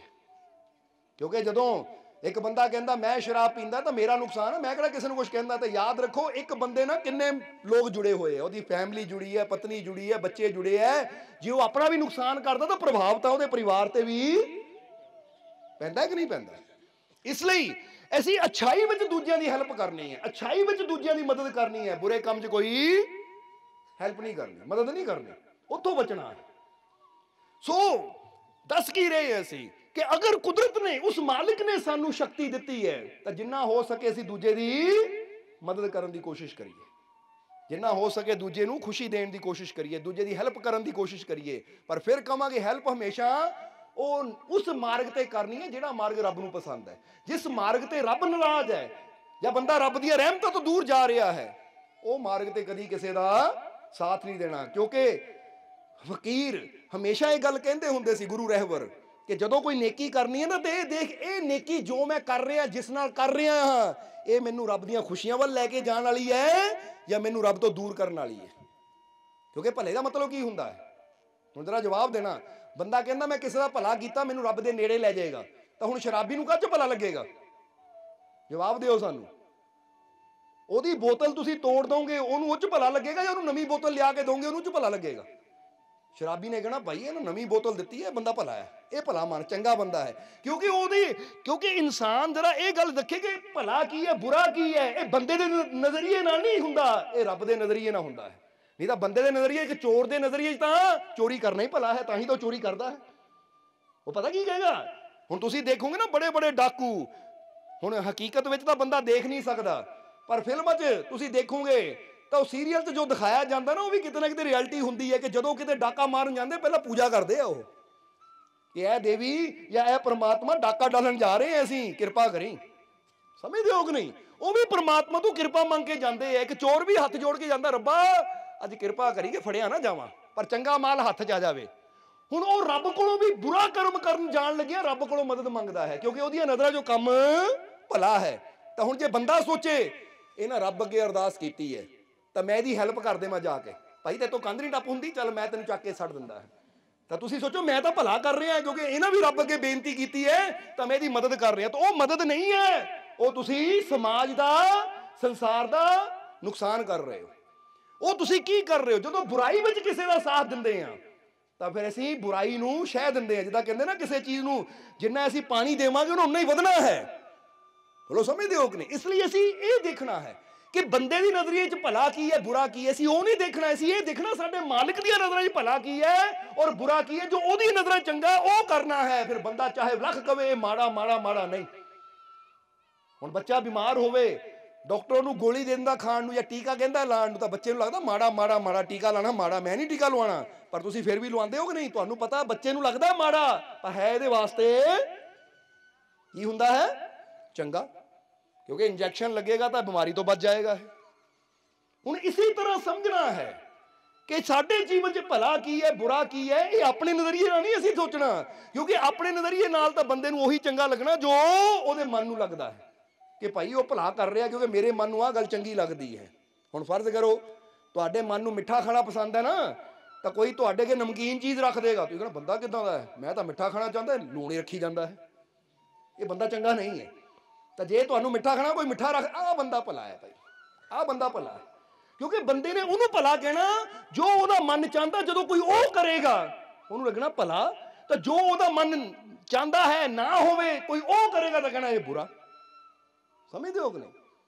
ਜਿੱਦਾਂ ਅਸੀਂ ਦੱਸੀ ਨਾ, ਦੋਸਤ ਕਿਹਨੂੰ ਕਹਿੰਦੇ, ਦੁਸ਼ਮਣ ਕਿਹਨੂੰ ਕਹਿੰਦੇ ਆ? ਅਸੀਂ ਦੋਸਤ ਹਮੇਸ਼ਾ ਬੰਦਾ ਉਹਨੂੰ ਕਹਿੰਦਾ ਹੈ ਜਿਹੜਾ ਉਹਦੀ ਹਾਂ 'ਚ ਹਾਂ ਮਿਲਾਈ ਜਾਵੇ, ਜੋ ਉਹਨੂੰ ਚੰਗਾ ਲੱਗਦਾ ਕਰੀ ਜਾਵੇ। ਤਾਂ ਦੁਸ਼ਮਣ ਅਸੀਂ ਕਿਹਨੂੰ ਕਹਿੰਦੇ ਆ? ਕਿ ਜੋ ਮੈਨੂੰ ਚੰਗਾ ਲੱਗਦਾ ਉਹਦੇ ਵਿੱਚ ਰੁਕਾਵਟਾਂ ਪਾਈ ਜਾਂਦਾ, ਇਹ ਤਾਂ ਦੁਸ਼ਮਣ ਹੈ। ਇਹ ਮੇਰੇ ਕੰਮ ਨੂੰ ਸਿਰੇ ਨਹੀਂ ਚੜ੍ਹਨ ਦਿੰਦਾ, ਇਹ ਮੈਨੂੰ ਕਿਤੇ ਅੱਗੇ ਨਹੀਂ ਵਧਣ ਦਿੰਦਾ, ਇਹ ਰਸਤੇ 'ਚ ਰੁਕਾਵਟ ਖੜੀ ਕਰ ਦਿੰਦਾ ਹੈ। ਤੇ ਅਸੀਂ ਇੱਕ ਗੱਲ ਕਵਾਂਗੇ ਕਿ ਕਈ ਵਾਰਾਂ ਜਿਨ੍ਹਾਂ ਨੂੰ ਅਸੀਂ ਦੋਸਤ ਕਹਿੰਦੇ ਆ ਉਹ ਦੋਸਤ ਵੀ ਦੁਸ਼ਮਣ ਵਾਲਾ ਰੋਲ ਪਲੇ ਕਰਦੇ ਹੈ, ਤਾਂ ਜਿਨ੍ਹਾਂ ਨੂੰ ਅਸੀਂ ਦੁਸ਼ਮਣ ਕਹਿੰਦੇ ਉਹ ਵੀ ਕਈ ਵਾਰਾਂ ਦੋਸਤ ਵਾਲਾ ਰੋਲ ਪਲੇ ਕਰਦੇ। ਇਸ ਲਈ ਇਹ ਨਾ ਦੇਖੋ ਬੰਦਾ ਕੀ ਕਰ ਰਿਹਾ, ਜੇ ਮੈਨੂੰ ਕੀ ਚਾਹੀਏ ਇਹ ਦੇਖੋ, ਕਿਉਂਕਿ ਕਈ ਵਾਰ ਹੋ ਸਕਦਾ ਹੈ ਇੱਕ ਦੋਸਤ ਕਵੇ ਕਿ ਲੈ ਵੀ ਮੈਨੂੰ ਸਿਗਰਟ ਪੀਣ ਦੀ ਆਦਤ ਆ, ਦੂਜਾ ਡੱਬੀ ਲੈ ਕੇ ਆ ਗਿਆ, ਮੇਰਾ ਬੈਸਟ ਫਰੈਂਡ ਹੈ। ਸਮਝਦੇ ਹੋ ਕਿ ਨਹੀਂ? ਤਾਂ ਤੀਜਾ ਬੰਦਾ ਆਵੇ, ਉਹ ਡੱਬੀ ਖੋ ਕੇ ਤੋੜ ਕੇ ਸੁੱਟ ਦੇਵੇ, ਨਹੀਂ ਇਹ ਤੇਰੀ ਸਿਹਤ ਵਾਸਤੇ ਚੰਗੀ ਨਹੀਂ ਪੀਣੀ, ਤਾਂ ਕਹਿੰਦਾ ਤੂੰ ਤਾਂ ਮੇਰਾ ਦੁਸ਼ਮਣ ਹੈ, ਮੇਰਾ ਨੁਕਸਾਨ ਕਰ ਦਿੱਤਾ ਤੂੰ। ਹੁਣ ਉਹ 10 ਰੁਪਏ ਦੀ ਡੱਬੀ ਤੋੜ ਕੇ ਨੁਕਸਾਨ ਕੀਤਾ ਤਾਂ ਲੱਗਣਾ ਕਿ ਇਹ ਮੇਰਾ ਦੁਸ਼ਮਣ ਹੈ, ਪਰ ਇਹ ਨਹੀਂ ਪਤਾ ਕਿ ਜੇ 10 ਰੁਪਏ ਦੀ ਡੱਬੀ ਤੋੜੀ ਹੈ ਤਾਂ ਕਿੰਨੀਆਂ ਬਿਮਾਰੀਆਂ ਤੋਂ ਬਚਾਇਆ ਹੈ। ਜਿਹੜੇ ਅੱਗੇ ਜਾ ਕੇ ਕੈਂਸਰ ਹੋ ਕੇ ਡਾਕਟਰਾਂ ਦੇ ਪੈਸੇ ਲੱਗਣੇ ਆ ਨਾ, ਉਹ ਤੋਂ ਬਚਾ ਰਿਹਾ। ਇਹ ਤੇਰਾ ਦੁਸ਼ਮਣ ਨਹੀਂ ਹੈ, ਅਸਲੀ ਦੋਸਤ ਤਾਂ ਤੇਰਾ ਇਹ ਹੈ। ਬੋਲੋ ਸਮਝਦੇ ਹੋ? ਇਹਨੂੰ ਇਦਾਂ ਸਮਝੋ, ਉਦਾਹਰਨ ਲੈ ਲਈਏ ਕਿ ਤੁਸੀਂ ਨਾ ਕਿਤੇ 버ਗਰ ਸਟੈਂਡ ਤੇ ਖੜੇ, ਜਿੱਥੇ 버ਗਰ ਮਿਲਦੇ ਆ, ਤੁਸੀਂ ਇੱਕ 버ਗਰ ਲਿਆ ਖਾ ਰਹੇ ਹੋ, ਦੂਜਾ 버ਗਰ ਲਿਆ ਖਾ ਰਹੇ ਹੋ, ਜਾਨੂੰ ਅਸੀਂ ਆ ਜਾਈਏ ਉਹ ਬੰਦਾ ਤੀਜਾ 버ਗਰ ਖਾਣ ਲੱਗਾ, ਅਸੀਂ ਫੜ ਕੇ ਤੁਹਾਡੇ ਹੱਥੋਂ 버ਗਰ ਖੋ ਕੇ ਸੁੱਟ ਦਈਏ, ਤੁਹਾਨੂੰ ਕੀ ਲੱਗਣਾ ਹੈ ਇਹ ਤਾਂ ਦੁਸ਼ਮਣ ਹੈ, ਮੇਰੇ ਹੱਥੋਂ ਖਾਣਾ ਖੋ ਕੇ ਸੁੱਟ ਦਿੱਤਾ। ਪਰ ਸਾਨੂੰ ਕੀ ਲੱਗਣਾ ਹੈ, ਉਹ ਬਸ ਕਰ ਭਰਾਵਾ, ਕਿੰਨਾ ਖਾਏਗਾ, ਤੇਰਾ ਕੋਲੇਸਟ੍ਰੋਲ ਵੱਧ ਜਾਏਗਾ, ਤੇਰੀ ਫੈਟ ਵੱਧ ਜਾਏਗੀ, ਤੇਰੀ ਬਿਮਾਰੀ ਵੱਧ ਜਾਏਗੀ ਇਹਦੇ ਨਾਲ। ਖਾਣਾ ਤਾਂ ਕੋਈ ਸਲਾਦ ਖਾ, ਕੋਈ ਹੈਲਦੀ ਚੀਜ਼ ਖਾ। ਹੁਣ ਬਾਹਰੋਂ ਦੇਖਣ ਨੂੰ ਉਹਨੂੰ ਲੱਗਣਾ ਹੈ ਇਹ ਮੈਨੂੰ ਇਹ ਖਾਣ ਨਹੀਂ ਦਿੰਦਾ, ਮੇਰਾ ਦੁਸ਼ਮਣ ਹੈ, ਪਰ ਉਹਦਾ ਨਜ਼ਰੀਆ ਕੀ ਹੈ, ਜ਼ਿਆਦਾ ਨਾ ਖਾਵੇ ਨਹੀਂ ਤਾਂ ਬਿਮਾਰ ਹੋ ਜਾਣਾ। ਸਮਝਦੇ ਹੋ ਕਿ ਨਹੀਂ? ਇਸ ਲਈ ਫੀਲਿੰਗ ਕੀ ਹੈ? ਸੋ ਸਮਝਾਣਾ ਕੀ ਅਸੀਂ ਚਾਹੁੰਦੇ ਹਾਂ ਕਿ ਭਲਾ ਕੀ ਹੈ, ਬੁਰਾ ਕੀ ਹੈ, ਇਹ ਬੰਦੇ ਦੀ ਸੋਚ ਨਾਲ ਨਹੀਂ ਡਿਸਾਈਡ ਹੁੰਦਾ। ਨਹੀਂ ਤਾਂ ਜ਼ਰਾ ਸੋਚ ਕੇ ਦੱਸੋ ਸਾਨੂੰ ਕਿ ਜਿਹੜਾ ਨਮਾਜ਼ ਪੜ੍ਹਨ ਵਾਲਾ ਹੈ ਉਹਨਾਂ ਕਹਿਣਾ ਮਸਜਿਦ ਜਾਣਾ ਭਲਾਈ ਦਾ ਕੰਮ ਹੈ, ਤਾਂ ਜਿਹੜਾ ਪੂਜਾ ਕਰਨ ਵਾਲਾ ਉਹਨਾਂ ਕਹਿਣਾ ਮੰਦਿਰ 'ਚ ਜਾਣਾ ਭਲਾਈ ਦਾ ਕੰਮ ਹੈ। ਬੋਲੋ ਸਮਝਦੇ ਹੋ ਕਿ ਨਹੀਂ? ਕਿਉਂਕਿ ਜਿੱਦਾਂ ਦੀ ਬੰਦੇ ਦੀ ਸੋਚ ਹੁੰਦੀ ਹੈ ਉਹ ਉਹਦੇ ਨਾਲ ਭਲਾਈ ਨੂੰ ਜੋੜ ਦਿੰਦਾ ਹੈ, ਪਰ ਬੰਦੇ ਦੀ ਸੋਚ ਤਾਂ ਪਲ ਪਲ ਬਦਲਦੀ ਰਹਿੰਦੀ ਹੈ। ਆਪਣੀ ਸੋਚ ਨਾ ਦੇਖੋ, ਇਹ ਦੇਖੋ ਕਿ ਸਾਡੇ ਗੁਰੂਆਂ, ਰਹਿਬਰਾਂ, ਫਕੀਰਾਂ ਨੇ ਕੀ ਦੱਸਿਆ ਹੈ ਕਿ ਭਲਾ ਕੀ ਹੈ ਤਾਂ ਬੁਰਾ ਕੀ ਹੈ। ਜੋ ਉਹਨਾਂ ਨੇ ਕਿਹਾ ਹੈ ਭਲਾ ਹੈ ਉਹ ਕਰਨ 'ਚ ਹੀ ਸਾਡਾ ਭਲਾ ਹੈ, ਫਿਰ ਚਾਹੇ ਉਹ ਚੀਜ਼ ਸਾਨੂੰ ਪਸੰਦ ਹੋਵੇ ਜਾਂ ਨਾ ਹੋਵੇ। ਜਿੱਦਾਂ ਅਸੀਂ ਕੱਲ ਵੀ ਕਿਹਾ ਕਿ ਸਵੇਰੇ ਉੱਠ ਕੇ ਧਿਆਨ ਕਰੋ, ਸਿਮਰਨ ਕਰੋ, ਤਾਂ ਹੁਣ ਜ਼ਰਾ ਗੌਰ ਕਰਨਾ ਜਿਹੜੇ ਜ਼ਿਆਦਾ ਸੌਣ ਵਾਲੇ ਆ ਨਾ ਉਹਨਾਂ ਨੂੰ ਲੱਗਣਾ ਕਿ ਸਾਡੇ ਵਾਸਤੇ ਸੋਣਾ ਚੰਗੀ ਗੱਲ ਹੈ। ਤੜਕੇ ਉੱਠਣਾ ਤਾਂ ਬੜੀ ਔਖੀ ਗੱਲ ਹੈ, ਤੜਕੇ ਤਾਂ ਉੱਠੇ ਨਹੀਂ ਹੁੰਦਾ, ਬੜੀ ਤੰਗੀ ਦੀ ਗੱਲ ਹੈ। ਪਰ ਬੰਦਾ ਇੱਥੇ ਇਹ ਦੇਖੇ ਕਿ ਇਹ ਨਾ ਦੇਖਾ ਮੈਨੂੰ ਕੀ ਚੰਗਾ ਲੱਗਦਾ ਹੈ, ਮੈਨੂੰ ਜ਼ਿਆਦਾ ਸੋਣਾ ਚੰਗਾ ਲੱਗਦਾ ਹੈ ਜਾਂ ਮੈਨੂੰ ਲੇਟ ਉੱਠਣਾ ਚੰਗਾ ਲੱਗਦਾ, ਇਹ ਨਾ ਦੇਖੀਏ, ਇਹ ਦੇਖੀਏ ਮੇਰੇ ਵਾਸਤੇ ਚੰਗਾ ਕੀ ਹੈ।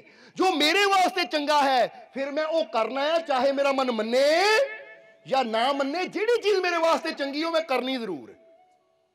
समझदे हो कि नहीं? जे मैं जीवन च कामयाब होना आ तो मैनू पता मेहनत करनी जरूरी है।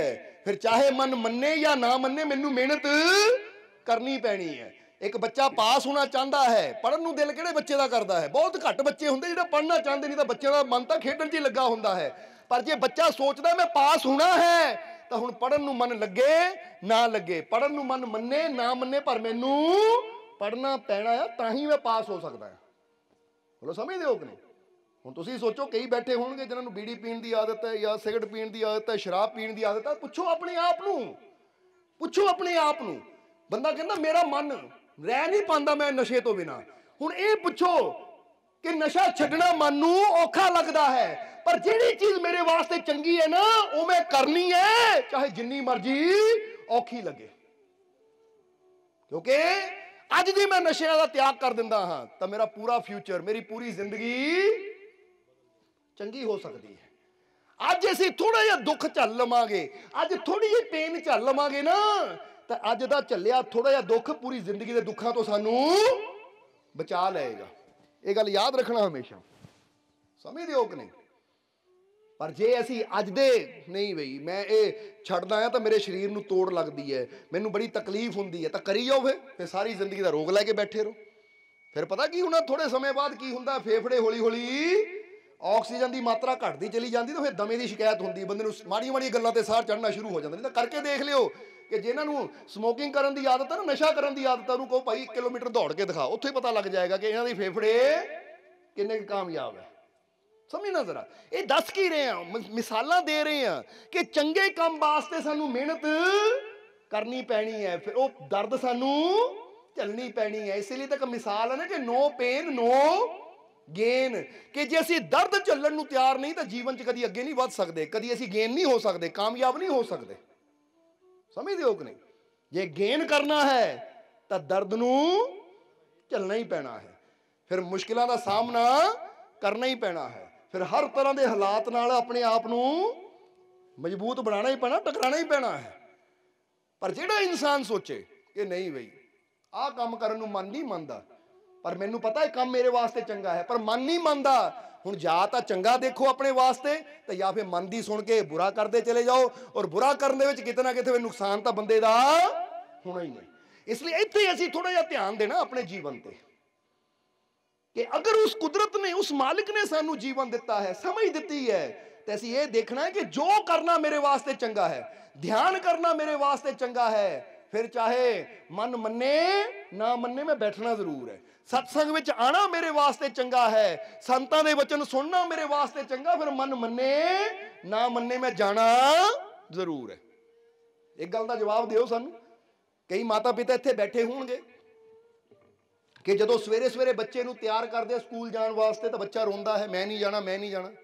है माता पिता कोई इदां दे बैठे इत्थे ਜਿਹੜੇ ਛੋਟੇ ਛੋਟੇ ਬੱਚੇ ਹੁੰਦੇ ਕਈ ਵਾਰ ਜਿੱਦ ਕਰਦੇ ਸਕੂਲ ਜਾਣ ਲੱਗਿਆ ਅਸੀਂ ਨਹੀਂ ਜਾਣਾ, ਤਾਂ ਤੁਸੀਂ ਕੀ ਬੱਚੇ ਦੀ ਗੱਲ ਮੰਨ ਲੈਂਦੇ ਹੋ? ਕਹਿੰਦੇ ਹੋ ਠੀਕ ਹੈ ਬੇਟਾ ਨਹੀਂ ਜਾਣਾ, ਬੈਠਾ ਰਹਿ, ਕੋਈ ਗੱਲ ਨਹੀਂ ਪੁੱਤ ਨਾ ਜਾ ਸਕੂਲ, ਅਸੀਂ ਤੇਰੀ ਖੁਸ਼ੀ ਦੇਖਣੀ ਹੈ।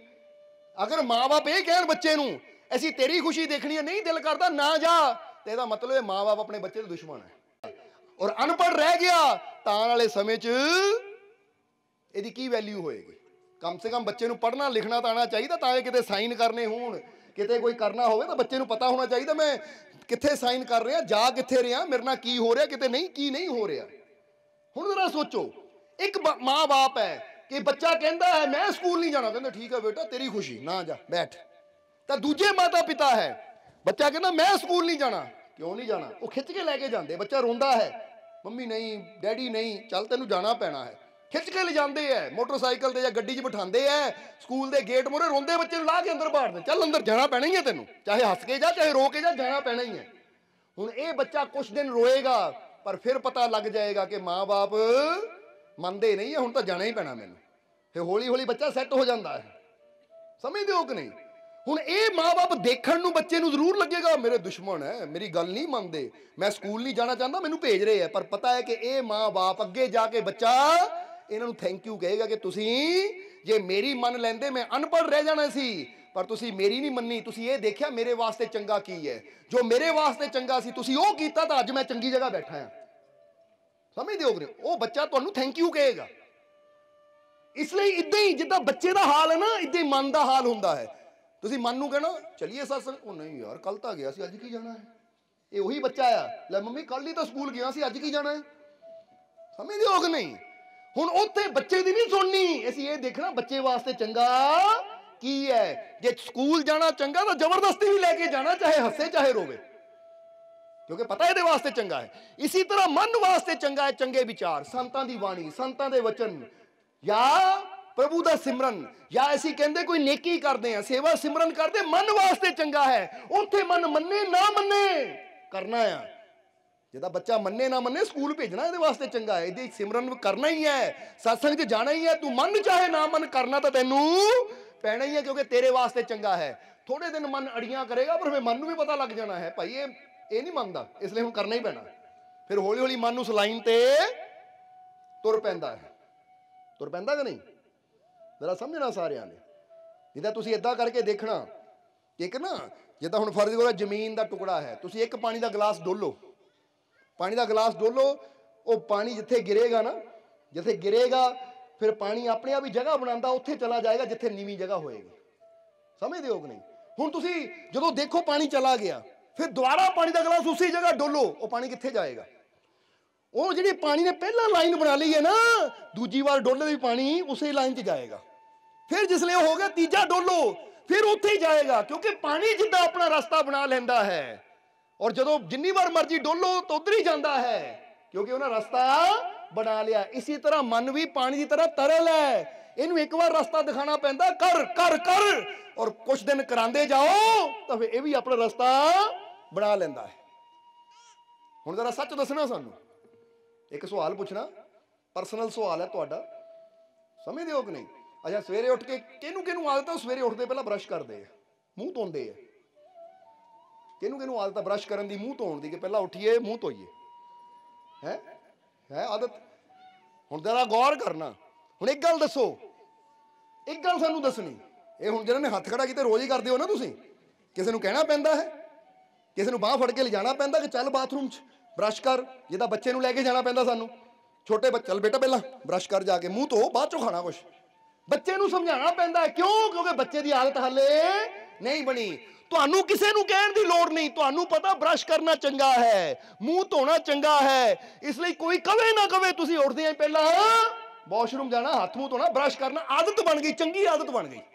ਬਸ ਅਸੀਂ ਇਹੀ ਚਾਹੁੰਦੇ ਹਾਂ ਕਿ ਜਿਸ ਤਰ੍ਹਾਂ ਇਹ ਚੰਗੀ ਆਦਤ ਬਣੀ ਹੈ ਨਾ ਕਿ ਸਵੇਰੇ ਉੱਠਦੇ ਹੀ ਬਰਸ਼ ਕਰਨਾ ਹੈ, ਮੂੰਹ ਧੋਣਾ ਹੈ, ਇੱਦਾਂ ਹੀ ਇਹ ਵੀ ਚੰਗੀ ਆਦਤ ਬਣਾਓ ਕਿ ਸਵੇਰੇ ਉੱਠਦੇ ਆਪਣੇ ਰੱਬ ਦਾ ਸ਼ੁਕਰ ਕਰਨਾ, ਉਹਦਾ ਸਿਮਰਨ ਕਰਨਾ ਹੈ। ਪਹਿਲਾਂ ਬਣਾਉਣੀ ਪੈਂਦੀ ਹੈ, ਕਹਿਣਾ ਪੈਂਦਾ, ਜਿਹੜਾ ਬੱਚੇ ਨੂੰ ਪਹਿਲਾਂ ਕਹਿਣਾ ਪੈਂਦਾ, ਬੇਟਾ ਉੱਠ ਕੇ ਚੱਲ ਬਰਸ਼ ਕਰ। ਸਮਝਦੇ ਹੋ ਕਿ ਨਹੀਂ? ਹੁਣ ਤੁਸੀਂ ਆਪਣੇ ਬੱਚਿਆਂ ਨੂੰ ਕਰਦੇ ਹੋ ਕਿ ਨਹੀਂ? ਅਸੀਂ ਰੋਹਾਨੀ ਹਾਲੇ 8 ਸਾਲ ਦੀ ਹੈ, ਹੁਣ ਉਹਨੂੰ ਸਵੇਰੇ ਉੱਠਦੀ ਹੈ ਨਾ ਤਾਂ ਕੁਛ ਵੀ ਪਹਿਲਾਂ ਬਰਸ਼ ਕਰਕੇ ਆਉਂਦੀ ਹੈ, ਪਹਿਲਾਂ ਮੂੰਹ ਧੋ ਕੇ ਆਉਂਦੀ ਹੈ। ਮੈਂ ਕੋਈ ਵੀ ਚੀਜ਼ ਖਾਣ ਤੋਂ ਪਹਿਲਾਂ ਉਹਨੂੰ ਪਤਾ ਹੁਣ ਇਹ ਕਰਨਾ ਹੈ। ਛੋਟੀ ਹੁੰਦੀ ਨੂੰ ਸਮਝਾਉਣਾ ਪਿਆ ਸੀ, ਹੁਣ ਉਹਦੀ ਆਦਤ ਬਣ ਗਈ ਹੈ, ਹੁਣ ਆਪਣੇ ਆਪ ਜਾਂਦੀ ਹੈ। ਇਹ ਦੱਸ ਰਹੀ ਕਿ ਜਿੱਦਾਂ ਬੱਚੇ ਦੀ ਆਦਤ ਬਣਾਉਣੀ ਪੈਂਦੀ ਹੈ ਨਾ ਕਹਿ ਕੇ, ਬੱਚਾ ਉੱਦਾਂ ਨਹੀਂ ਸਮਝਦਾ। ਇਹ ਮਨ ਨੂੰ ਵੀ ਇੱਕ ਬੱਚੇ ਦੀ ਤਰ੍ਹਾਂ ਹੀ ਸਮਝੋ ਕਿ ਬੱਚੇ ਨੂੰ ਵੀ ਕਹਿ ਕੇ ਕਰਵਾਉਣਾ ਪੈਂਦਾ, ਤਾਂ ਮਨ ਦੀ ਵੀ ਆਦਤ ਬਣਾਉਣ ਵਾਸਤੇ ਇਹਨੂੰ ਬਾਰ-ਬਾਰ ਕਹਿਣਾ ਪੈਂਦਾ, ਕਰ ਸਿਮਰਨ ਕਰ, ਚਾਹੇ ਨਹੀਂ ਮਨ ਮੰਨਦਾ ਕਰ, ਨਹੀਂ ਚੰਗਾ ਲੱਗਦਾ ਕਰ, ਨਹੀਂ ਚੰਗਾ ਲੱਗਦਾ ਕਰਨਾ ਪੈਣਾ, ਕਿਉਂਕਿ ਇਹ ਤੇਰੇ ਵਾਸਤੇ ਅੱਛਾ ਹੈ, ਤੇਰੇ ਫਿਊਚਰ ਵਾਸਤੇ, ਤੇਰੇ ਆਉਣ ਵਾਲੇ ਜੀਵਨ ਵਾਸਤੇ ਅੱਛਾ ਹੈ, ਇਹ ਦੁਨੀਆ ਵਾਸਤੇ ਵੀ ਅੱਛਾ ਤੇ ਰੱਬ ਦੇ ਘਰ ਵਾਸਤੇ ਵੀ ਅੱਛਾ ਹੈ। ਇਸ ਲਈ ਇਹਦੀ ਆਦਤ ਤੈਨੂੰ ਬਣਾਣੀ, ਇੱਦਾਂ ਦੀ ਆਦਤ ਬਣ ਜਾਵੇ ਕਿ ਜਿੱਦਾਂ ਹੁਣ ਤੁਸੀਂ ਆਪ ਮੰਨੇ ਹੋ ਕਿ ਸਵੇਰੇ ਉੱਠਦੇ ਅਸੀਂ ਬਾਥਰੂਮ ਜਾ ਕੇ ਹੱਥ ਮੂੰਹ ਧੋਈਦਾ ਹੈ, ਬਰਸ਼ ਕਰੀਦਾ ਹੈ, ਕੋਈ ਕਹਿੰਦਾ ਨਹੀਂ ਹੈ ਸਾਨੂੰ। ਇਹ ਸਿਮਰਨ ਦੀ ਵੀ ਆਦਤ ਇੱਦਾਂ ਹੀ ਬਣ ਜਾਵੇ ਕਿ ਕਿਸੇ ਨੂੰ ਕਹਿਣ ਦੀ ਲੋੜ ਹੀ ਨਾ ਪਵੇ, ਆਪ ਹੀ ਉੱਠੀਏ ਕਿ ਸਾਡਾ ਨਿਯਮ ਹੈ ਭਾਈ, ਜਿੱਦਾਂ ਮੂੰਹ ਧੋਣਾ ਨਿਯਮ ਹੈ, ਇਸ਼ਨਾਨ ਕਰਨਾ ਨਿਯਮ ਹੈ, ਖਾਣਾ ਖਾਣਾ ਨਿਯਮ ਹੈ, ਬਰਸ਼ ਕਰਨਾ ਨਿਯਮ ਹੈ, ਇੱਦਾਂ ਸਿਮਰਨ ਕਰਨਾ ਵੀ ਸਾਡਾ ਨਿਯਮ ਹੈ। ਔਰ ਇੱਦਾਂ ਦਾ ਨਿਯਮ ਸਤਸੰਗ ਦਾ ਵੀ ਬਣ ਜਾਵੇ ਕਿ ਸਤਸੰਗ 'ਚ ਜਾਣਾ ਵੀ ਸਾਡਾ ਨਿਯਮ ਹੈ। ਕੋਈ ਕਵੇ ਕੋਈ ਨਾ ਕਵੇ, ਕੋਈ ਸੱਦਾ ਦੇਵੇ ਨਾ ਦੇਵੇ, ਅਸੀਂ ਤਾਂ ਸਤਸੰਗ 'ਚ ਜਾਣਾ ਹੀ ਹੈ, ਇਹ ਨਿਯਮ ਹੈ ਸਾਡਾ। ਚੰਗੇ ਨਿਯਮ ਆਪਣੇ ਜੀਵਨ ਦੇ ਬਣਾਓਗੇ ਤਾਂ ਸਦਾ ਸੁਖੀ ਰਹੋਗੇ ਤੁਸੀਂ। ਚੰਗੇ ਨਿਯਮ ਆਪਣੀ ਜ਼ਿੰਦਗੀ ਦੇ ਬਣਾਓਗੇ ਤਾਂ ਜੀਵਨ 'ਚ ਸਦਾ ਖੁਸ਼ੀਆਂ ਰਹਿਣਗੀਆਂ, ਕਿਉਂਕਿ ਹਰ ਚੀਜ਼ ਨਿਯਮ ਦੇ ਨਾਲ ਚੱਲਦੀ ਹੈ। ਤਾਂ ਜਦੋਂ ਅਸੀਂ ਆਪਣੇ ਜੀਵਨ ਦੇ ਚੰਗੇ ਨਿਯਮ ਬਣਾ ਲੈਂਦੇ ਹਾਂ ਤਾਂ ਸਾਡਾ ਜੀਵਨ ਵੀ ਅੱਗੇ ਵੱਧਦਾ ਚਲਾ ਜਾਂਦਾ ਹੈ। ਬੋਲੋ ਸਮਝਦੇ ਹੋ ਕਿ ਨਹੀਂ? ਇਹ ਗੱਲ ਯਾਦ ਰੱਖਣਾ ਹਮੇਸ਼ਾ। ਤੁਸੀਂ ਕੁਦਰਤ ਨੂੰ ਦੇਖੋ, ਪੇੜ ਅੱਗੇ ਵੱਧਦੇ ਆ ਨਾ, ਸੂਰਜ ਵੀ ਹਮੇਸ਼ਾ ਅੱਗੇ ਚੱਲਦਾ ਹੈ। ਅੱਗੇ ਚੱਲਣ ਦਾ ਮਤਲਬ ਕੀ ਹੈ ਕਿ ਦਿਨ ਹਮੇਸ਼ਾ ਅੱਗੇ ਜਾਂਦੇ, ਪਿੱਛੇ ਨਹੀਂ ਜਾਂਦੇ। ਕਿ ਬੰਦਾ ਕਹੇ ਪਹਿਲਾਂ 2021 ਸੀ ਤਾਂ ਹੁਣ 2020 ਆ ਗਿਆ, ਨਹੀਂ, ਅੱਗੇ ਜਾ ਰਿਹਾ ਸਮਾਂ। ਸਮਝਦੇ ਹੋ ਕਿ ਨਹੀਂ? ਟਾਈਮ ਹਮੇਸ਼ਾ ਅੱਗੇ ਜਾ ਰਿਹਾ ਹੈ, ਵਕਤ ਹਮੇਸ਼ਾ ਅੱਗੇ ਜਾ ਰਿਹਾ ਹੈ। ਇਨਸਾਨ ਵੀ ਹਮੇਸ਼ਾ ਆਪਣੇ ਆਪ ਨੂੰ ਦੇਖੇ ਕਿ ਮੈਂ ਪਿੱਛੇ ਨੂੰ ਨਹੀਂ ਜਾਂਦਾ, ਹਮੇਸ਼ਾ ਅੱਗੇ ਹੀ ਜਾਂਦਾ। ਤਾਂ ਹੀ ਤਾਂ ਸਾਡੇ ਵਾਲ ਵੱਧਦੇ ਆ, ਅੱਗੇ ਜਾ ਰਿਹਾ, ਨਾਖੂਨ ਵੱਧਦੇ ਆ, ਅੱਗੇ ਜਾ ਰਹੇ, ਪਿੱਛੇ ਨਹੀਂ ਜਾ ਰਹੇ। ਕਿ ਕੱਲ ਮੇਰੇ ਨਾਖੂਨ ਐਡੇ ਸੀ ਤਾਂ ਅੱਜ ਇੰਨੇ ਕੁ ਰਹਿ ਗਏ, ਹੁਣ ਪਿੱਛੇ ਨੂੰ ਜਾ ਰਹੇ, ਨਹੀਂ, ਅੱਗੇ ਜਾ ਰਹੇ। ਅਸੀਂ ਕੱਟੀਏ ਨਾ ਤਾਂ ਫਿਰ ਪਤਾ ਲੱਗੇ ਕਿ ਕੱਲ ਇੰਨੇ ਸੀ, ਹੁਣ ਇੰਨੇ ਇੰਨੇ ਇੰਨੇ ਨੇ, ਕਿੰਨੇ ਮਹੀਨੇ 'ਚ ਲੰਬੇ ਹੋ ਗਏ। ਇਹਦਾ ਮਤਲਬ ਕੁਦਰਤ ਹਮੇਸ਼ਾ ਅੱਗੇ ਹੀ ਤੋੜ ਰਹੀ ਹੈ, ਕਿਉਂਕਿ ਕੁਦਰਤ ਦੇ ਨਿਯਮ ਹੈ। ਇਸੇ ਤਰ੍ਹਾਂ ਜਦੋਂ ਕੁਦਰਤ ਦੇ ਨਿਯਮਾਂ ਨੂੰ ਅਸੀਂ ਫੋਲੋ ਕਰਦੇ ਹਾਂ, ਅਸੀਂ ਮੰਨਦੇ ਹਾਂ, ਤਾਂ ਫਿਰ ਕੁਦਰਤ ਸਾਨੂੰ ਵੀ ਅੱਗੇ ਹੀ ਲੈ ਕੇ ਜਾਂਦੀ ਹੈ। ਕਈ ਬੰਦੇ ਕਹਿੰਦੇ ਨੇ ਜੀ ਪਹਿਲਾਂ ਕਾਰੋਬਾਰ ਚੰਗਾ ਸੀ, ਹੁਣ ਤਾਂ ਹੱਥ ਪਿੱਛੇ ਚਲਾ ਗਿਆ, ਹੁਣ ਤਾਂ ਕੰਮ ਪਿੱਛੇ ਚਲਾ ਗਿਆ, ਹੁਣ ਤਾਂ ਧੰਦੇ ਪਿੱਛੇ ਚਲੇ ਗਏ, ਪਹਿਲਾਂ ਵਧੀਆ ਸੀ ਹੁਣ ਘਟੀਆ ਹੋ ਗਿਆ। ਇਹਦਾ ਮਤਲਬ ਕੀ ਹੈ? ਇਹਦਾ ਮਤਲਬ ਕਿਤੇ ਨਾ ਕਿਤੇ ਨਿਯਮ ਤੋੜ ਰਹੇ ਹਾਂ। ਜੇ ਅਸੀਂ ਰੱਬ ਦੇ ਨਿਯਮਾਂ ਨੂੰ ਮੰਨਾਂਗੇ, ਆਪਣੇ ਮਾਲਿਕ ਦੇ ਨਿਯਮ ਮੰਨਾਂਗੇ, ਤਾਂ ਕੁਦਰਤ ਦੇ ਘਰ 'ਚ ਪਿੱਛੇ ਜਾਣਾ ਤਾਂ ਹੈ ਹੀ ਨਹੀਂ। ਕੁਦਰਤ ਹਮੇਸ਼ਾ ਸਾਨੂੰ ਅੱਗੇ ਲੈ ਕੇ ਜਾਂਦੀ ਹੈ। ਪਰ ਜੇ ਅਸੀਂ ਕੁਦਰਤ ਦੇ ਨਿਯਮਾਂ ਤੋਂ ਖਿਲਾਫ ਚਲੀਏ, ਕੁਦਰਤ ਦੇ ਨਿਯਮ ਨਾ ਸਮਝੀਏ, ਤਾਂ ਫਿਰ ਅਸੀਂ ਆਪ ਹੀ ਪਿੱਛੇ ਹੋ ਜਾਂਦੇ ਹਾਂ। ਸਮਝਦੇ ਹੋ ਕਿ ਨਹੀਂ? ਹੁਣ ਤੁਹਾਨੂੰ ਇੱਕ ਪੁੱਛੀਏ ਅਸੀਂ ਕਿ ਕੁਦਰਤ ਦੇ ਨਿਯਮ ਦੇ ਖਿਲਾਫ ਜਾਣ ਦਾ ਮਤਲਬ ਕੀ ਹੈ? ਹੁਣ ਤੁਹਾਡੇ ਘਰ 'ਚ ਕੱਦੂ ਬਾਰੇ, ਕੱਦੂ ਜਾਣਦੇ ਹੋ ਨਾ ਤੁਸੀਂ? ਕੱਦੂ ਲੈ ਲਓ, ਤਰਬੂਜ ਲੈ ਲਓ, ਕੁਛ ਵੀ ਲੈ ਲਓ, ਉਹਦਾ ਸਾਈਜ਼ ਕਿੰਨਾ ਹੁੰਦਾ? Normal size. ਜਰਾ ਹੁਣ ਗੌਰ ਕਰੋ, ਕਿੰਨਾ ਸਾਈਜ਼ ਹੁੰਦਾ ਉਹਦਾ? ਇੰਨਾ ਕੁ, ਇੰਨਾ ਕੁ, ਇੰਨਾ ਕੁ। ਬੋਲੋ, ਸਮਝਦੇ ਹੋ ਕਿ ਨਹੀਂ? ਚਲੋ ਮੰਨੀਏ ਕਿ ਛੋਟੇ ਤੋਂ ਛੋਟਾ ਕੱਦੂ ਇੰਨਾ ਕੁ ਹੁੰਦਾ ਹੈ। ਸਮਝਦੇ ਹੋ? ਪੀਲੇ ਕੱਦੂ ਦੀ ਗੱਲ ਕਰਦੇ ਹਾਂ, ਹਰਾ ਤਾਂ ਉਹ ਲੰਬਾ ਜਿਹਾ ਹੁੰਦਾ ਹੈ ਨਾ। ਹੁਣ ਪੀਲੇ ਕੱਦੂ, ਛੋਟੇ ਤੋਂ ਛੋਟੇ ਕੱਦੂ ਦੀ ਗੱਲ ਇੰਨੀ ਕਰ ਲਈਏ। ਪਰ ਹੁਣ ਇੱਕ ਗੱਲ ਦੱਸੋ, ਕੁਦਰਤ ਇਹਨੂੰ ਵਧਾਉਂਦੀ ਹੈ, ਕੁਦਰਤ ਦਾ ਨਿਯਮ ਇਹਨੂੰ ਵਧਾਉਣਾ, ਪਰ ਨਿਯਮ ਦੇ ਖਿਲਾਫ ਕੀ ਹੁੰਦਾ ਹੈ? ਉਹ ਪਤਾ ਕੀ ਹੁੰਦਾ ਹੈ? ਹੁਣ ਤੁਸੀਂ ਕੀ ਕਰੋ, ਇੱਕ ਛੋਟੀ ਜਿਹੀ ਗਲਾਸੀ ਲੈ ਲਓ, ਇੰਨੀ ਕੁ। ਸਮਝਦੇ ਹੋ ਕਿ ਨਹੀਂ? ਇੱਕ ਛੋਟੀ ਜਿਹੀ ਬੋਤਲ ਲੈ ਲਓ, ਇੰਨੀ ਕੁ। ਕਈ ਬੋਤਲਾਂ ਹੁੰਦੀਆਂ ਨਾ ਗੋਲ ਜਿਹੀਆਂ ਬੋਤਲਾਂ, ਉਹ ਨਾ ਉੱਪਰੋਂ ਮੂੰਹ ਇੱਦਾਂ ਟਾਈਟ ਜਿਹਾ ਹੁੰਦਾ, ਪਿੱਛੋਂ ਗੋਲ ਜਿਹੀਆਂ ਹੁੰਦੀਆਂ। ਹੁਣ ਤੁਸੀਂ ਉਹ ਕੱਦੂ ਦੀ ਜਿਹੜੀ ਬੇਲ ਹੈ ਨਾ, ਜਦੋਂ ਫੁੱਲ ਨਿਕਲੇ ਉਹਦਾ, ਉਹਨੂੰ ਨਾ ਸ਼ੀਸ਼ੀ ਦੇ ਵਿੱਚ ਇੱਦਾਂ ਪਾ ਦਿਓ। ਸਮਝਦੇ ਹੋ ਕਿ ਨਹੀਂ? ਹੁਣ ਕੱਦੂ ਵਧਣਾ ਸ਼ੁਰੂ ਹੋਏਗਾ, ਪਰ ਵਧੇਗਾ ਕਿੰਨਾ? ਕਿੰਨਾ ਵਧੇਗਾ? ਉਹ ਉਨਾ ਹੀ ਵਧੇਗਾ ਜਿੰਨਾ ਸ਼ੀਸ਼ੀ ਦਾ ਸਾਈਜ਼ ਆ, ਉਹ ਤੋਂ ਜ਼ਿਆਦਾ ਵਧੇਗਾ ਹੀ ਨਹੀਂ। ਹਾਲਾਂਕਿ ਕੁਦਰਤ ਦਾ ਨਿਯਮ ਨੂੰ ਐਡਾ ਕਰਨਾ, ਪਰ ਅਸੀਂ ਕੁਦਰਤ ਦੇ ਨਿਯਮ ਦੇ ਖਿਲਾਫ ਕੀਤਾ ਕਿ ਅਸੀਂ ਉਹਦੀ ਇੱਕ ਸੀਮਾ ਬਣਾ ਦਿੱਤੀ, ਇਸ ਲਈ ਉਹ ਇੰਨਾ ਕੀ ਰਹਿ ਗਿਆ। ਸਮਝ ਆ ਰਹੀ ਸਾਡੀ ਗੱਲ? ਬਸ ਇਹੀ ਹਾਲਾਤ ਇਨਸਾਨ ਦੇ ਹੁੰਦੇ ਹੈ। ਕੁਦਰਤ ਹਮੇਸ਼ਾ ਸਾਨੂੰ ਬੜਾ ਕਰਨਾ ਚਾਹੁੰਦੀ ਹੈ, ਅੱਗੇ ਲੈ ਕੇ ਜਾਣਾ ਚਾਹੁੰਦੀ ਹੈ, ਪਰ ਅਸੀਂ ਆਪਣੀ ਸੋਚ ਦੇ ਦਾਇਰੇ ਨੂੰ, ਆਪਣੇ ਆਪ ਨੂੰ ਏਦਾਂ ਕੁਦਰਤ ਦੇ ਨਿਯਮਾਂ ਦੇ ਖਿਲਾਫ ਰਹਿ ਜਾਂਦੇ ਆ ਕਿ ਅੱਗੇ ਵਧਣ ਦੀ ਬਜਾਏ ਅਸੀਂ ਉੱਥੇ ਰਹਿ ਜਾਂਦੇ ਆ, ਪਿੱਛੇ ਜਾਣੇ ਸ਼ੁਰੂ ਹੋ ਜਾਂਦੇ ਆ। ਇਹਦਾ ਕੁਦਰਤ ਦਾ ਨਿਯਮ ਹੈ ਹਮੇਸ਼ਾ ਸਾਨੂੰ ਅੱਗੇ ਲੈ ਕੇ ਜਾਣ ਦਾ। ਇਸ ਲਈ ਅਗਰ ਅਸੀਂ ਨਿਯਮ ਨਾਲ ਚੱਲੀਏ ਕਿ ਕੁਦਰਤ ਜਿੱਦਾਂ ਸਭ ਦੀ ਹੈਲਪ ਕਰਦੀ ਹੈ, ਸਭ ਦਾ ਭਲਾ ਕਰੀਏ, ਸਭ ਦੇ ਨਾਲ ਪਿਆਰ ਕਰੀਏ, ਔਰ ਉੱਠ ਕੇ ਸਵੇਰੇ ਆਪਣੇ ਮਾਲਿਕ ਦਾ ਸਿਮਰਨ ਕਰੀਏ, ਅੱਛਾਈ ਕਰੀਏ, ਤਾਂ ਇਹਦਾ ਮਤਲਬ ਕੁਦਰਤ ਦੇ ਨਿਯਮ ਦੇ ਨਾਲ ਚੱਲ ਰਹੇ ਹਾਂ। ਅਗਰ ਸ਼ੁਕਰ ਕਰੀਏ ਆਪਣੇ ਰੱਬ ਦਾ ਹਰ ਹਾਲਤ ਵਿੱਚ, ਤਾਂ ਇਹਦਾ ਮਤਲਬ ਕੁਦਰਤ ਦੇ ਨਿਯਮ ਨਾਲ ਅਸੀਂ ਚੱਲ ਰਹੇ ਹਾਂ। ਜਦੋਂ ਨੇਕੀ ਕਰੀਏ, ਤਾਂ ਇਹਦਾ ਮਤਲਬ ਕੁਦਰਤ ਦੇ ਨਿਯਮ ਨਾਲ ਅਸੀਂ ਚੱਲ ਰਹੇ ਹਾਂ। ਇਹਦਾ ਜ਼ਰਾ ਦੇਖੋ ਕਿ ਸਾਨੂੰ ਪੜ੍ਹਨ ਦਾ ਮੌਕਾ ਮਿਲਿਆ ਕਈ ਧਾਰਮਿਕ ਸ਼ਾਸਤਰਾਂ ਨੂੰ, ਕਈ ਧਾਰਮਿਕ ਗ੍ਰੰਥਾਂ ਨੂੰ, ਪਰ ਦੇਖਿਆ ਕਿ ਸਭ ਨਾਲ ਇੱਕ ਚੀਜ਼ ਸਾਰਿਆਂ ਨੇ ਤਕਰੀਬਨ ਏਦਾਂ ਦੀ ਕਹੀ ਹੈ ਕਿ ਜਿਹੜੀ ਇਹ ਦਰਸਾਉਂਦੀ ਹੈ। ਉਹ ਕੀ ਕਿਹਾ ਹੈ ਉਹਨਾਂ ਨੇ? ਕਿ ਅਗਰ ਤੂੰ ਰੱਬ ਦੇ ਰਸਤੇ ਦੇਏਗਾ, ਦਾਨ ਕਰੇਗਾ, ਤਾਂ ਤੇਰੀ ਕਮਾਈ 'ਚ ਹਮੇਸ਼ਾ ਬਰਕਤ ਹੋਏਗੀ, ਵਾਧਾ ਹੋਏਗਾ। ਜ਼ਰਾ ਗੌਰ ਕਰਨਾ। ਹੁਣ ਇੱਕ ਪਾਸੇ ਇਹ ਮਨ ਹੈ, ਦੂਜੇ ਪਾਸੇ ਕੁਦਰਤ ਦਾ ਨਿਯਮ ਹੈ। ਹੁਣ ਸਮਝ ਲਓ ਕਿ ਤੁਹਾਡੀ ਜੇਬ 'ਚ 100 ਰੁਪਇਆ ਹੈ, ਤੁਸੀਂ 10 ਰੁਪਏ ਦਾਨ 'ਚ ਦਿੰਦੇ ਹੋ, ਤਾਂ ਤੁਹਾਡੇ ਮਨ ਨੇ ਕੀ ਕਹਿਣਾ ਹੈ? ਉਹ 100 ਸੀਗੇ, ਕਿੰਨੇ ਰਹਿ ਗਏ? 90 ਰਹਿ ਗਏ, ਘਾਟਾ ਪੈ ਗਿਆ ਹੈ, 10 ਰੁਪਏ ਚਲੇ ਗਏ। ਹੁਣ ਬੰਦੇ ਦਾ ਮਨ ਕਹੇਗਾ ਘਟੇ ਹੈ, ਪਰ ਜੇ ਬੰਦਾ ਰੱਬ ਤੇ ਯਕੀਨ ਰੱਖਣ ਵਾਲਾ ਹੈ, ਤਾਂ ਰੱਬ ਦੇ ਘਰ ਦਾ ਨਿਯਮ ਕੀ ਕਹਿੰਦਾ ਹੈ? ਜਿਹੜੇ ਤੂੰ 10 ਮੈਨੂੰ ਦਿੱਤੇ ਹੈ, ਉਹੀ ਬਰਕਤ ਬਣ ਕੇ, ਉਹੀ ਰਹਿਮਤ ਬਣ ਕੇ ਕਈ ਗੁਣਾ ਹੋ ਕੇ ਵਾਪਸ ਆਣੇ। ਉਹਨਾਂ ਨੇ ਤੇਰੇ 90 ਨੂੰ 90,000 ਚ ਬਦਲਣਾ ਹੈ। ਇਹ ਉਹਨਾਂ ਬਦਲਣਾ ਹੈ ਜਿਹੜੇ 10 ਗਏ ਹੈ, ਇਹ ਉਹਨਾਂ ਨੇ ਨਹੀਂ ਬਦਲਣਾ ਜਿਹੜੇ 90 ਤੇਰੀ ਜੇਬ 'ਚ ਹੈ। ਜਿੱਦਾਂ ਨੂੰ ਏਦਾਂ ਸਮਝੋ ਕਿ ਤੁਹਾਡੇ ਕੋਲ 10 ਬੋਰੀਆਂ ਕਣਕ ਦੀਆਂ ਹੈ, ਤੁਸੀਂ ਇੱਕ ਬੋਰੀ ਖੇਤ 'ਚ ਪਾ ਦਿੱਤੀ, ਤਾਂ 9 ਬੋਰੀਆਂ ਤੁਸੀਂ ਆਪਣੇ ਕੋਲ ਰੱਖੀਆਂ। ਹੁਣ ਤੁਹਾਡਾ ਮਨ ਕੀ ਕਹੇਗਾ? ਉਹ ਯਾਰ ਇੱਕ ਬੋਰੀ ਖਿਲਾਰ ਦਿੱਤੀ ਤੂੰ, ਘਾਟਾ ਪੈ ਗਿਆ, ਤੇ ਕੋਲ 9 ਰਹਿ ਗਈਆਂ। ਹੁਣ ਮਨ ਕਹੇਗਾ ਤੇ ਕੋਲ 9 ਰਹਿ ਗਈਆਂ, ਕਿਉਂਕਿ ਇੱਕ ਬੋਰੀ ਖੇਤ ਨੂੰ ਦੇ ਦਿੱਤੀ। ਪਰ ਯਾਦ ਰੱਖੋ, ਉਹ 9 ਤੋਂ 900 9 ਨਹੀਂ ਬਣਾਉਣਾ, ਉਹ ਜਿਹੜੀ ਇੱਕ ਖੇਤ 'ਚ ਗਈ ਹੈ ਨਾ, ਉਹਨੇ ਕਈ ਗੁਣਾ ਹੋ ਕੇ ਵਾਪਸ ਆਣਾ ਹੈ। ਤਾਂ ਉਹ ਇੱਕ ਗਈ ਜਿਹੜੀ ਖੇਤ ਨੂੰ ਗਈ ਹੈ, ਫਸਲ ਬਣੇਗੀ, ਉਹ ਚੋਂ 20 ਨਿਕਲਣਗੇ, ਉਹ 1 ਤੋਂ 10 ਬਣ ਗਈਆਂ, ਫਿਰ 10 ਤੋਂ 100 ਬਣ ਗਈਆਂ, ਤਾਂ ਉਹੀ 900 ਬਣਾਉਣਗੀਆਂ। ਬਰਕਤ ਉਹ ਦਿੰਦੀ ਜੋ ਗਈ ਹੈ, ਬਰਕਤ ਉਹ ਨਹੀਂ ਦਿੰਦੀ ਜੋ ਤੇਰੇ ਕੋਲ ਹੈ। ਸਮਝ ਆ ਰਹੀ ਸਾਡੀ ਗੱਲ? ਇਸ ਲਈ ਕੁਦਰਤ ਦਾ ਨਿਯਮ ਕੀ ਹੈ ਕਿ ਜੋ ਦਿੰਦਾ ਹੈ ਉਹ ਪਾਉਂਦਾ ਹੈ, ਤਾਂ ਜਿਹੜਾ ਬਚਾਉਂਦਾ ਹੈ ਉਹ ਗਵਾਉਂਦਾ ਹੈ। ਇਹ ਗੱਲ ਹਮੇਸ਼ਾ ਯਾਦ ਰੱਖਣਾ। ਨਹੀਂ ਤਾਂ ਬਾਈਬਲ ਦੀ ਇੱਕ ਲਾਈਨ ਪੜ੍ਹ ਕੇ ਦੇਖਿਓ, ਜੀਸਸ ਕ੍ਰਾਈਸਟ ਦੀ, ਯਿਸੂ ਮਸੀਹ ਦੀ ਬਾਈਬਲ ਵਿੱਚ, ਕਿਉਂਕਿ ਬਾਈਬਲ ਵੀ ਇੱਕ ਧਾਰਮਿਕ ਗ੍ਰੰਥ ਹੈ। ਜਿੱਦਾਂ ਅਸੀਂ ਕਹਿੰਦੇ ਨਾ ਸ਼੍ਰੀ ਕ੍ਰਿਸ਼ਨ ਦੀ ਭਾਗਵਤ ਗੀਤਾ ਜਾਂ ਕੁਰਾਨ ਸ਼ਰੀਫ ਜਾਂ ਗੁਰੂਆਂ ਦੀ ਬਾਣੀ ਜਾਂ ਹੋਰ ਇੱਦਾਂ ਦੇ ਧਾਰਮਿਕ ਗ੍ਰੰਥ ਹੈ, ਇਸੇ ਤਰ੍ਹਾਂ ਬਾਈਬਲ ਵੀ ਇੱਕ ਪਵਿੱਤਰ ਗ੍ਰੰਥ ਮੰਨਿਆ ਜਾਂਦਾ ਹੈ। ਉਹਦੇ 'ਚ ਜੀਸਸ ਕ੍ਰਾइस्ट ने बड़ी प्यारी गल कही है कि जिनके पास है उनको और दिया जाएगा।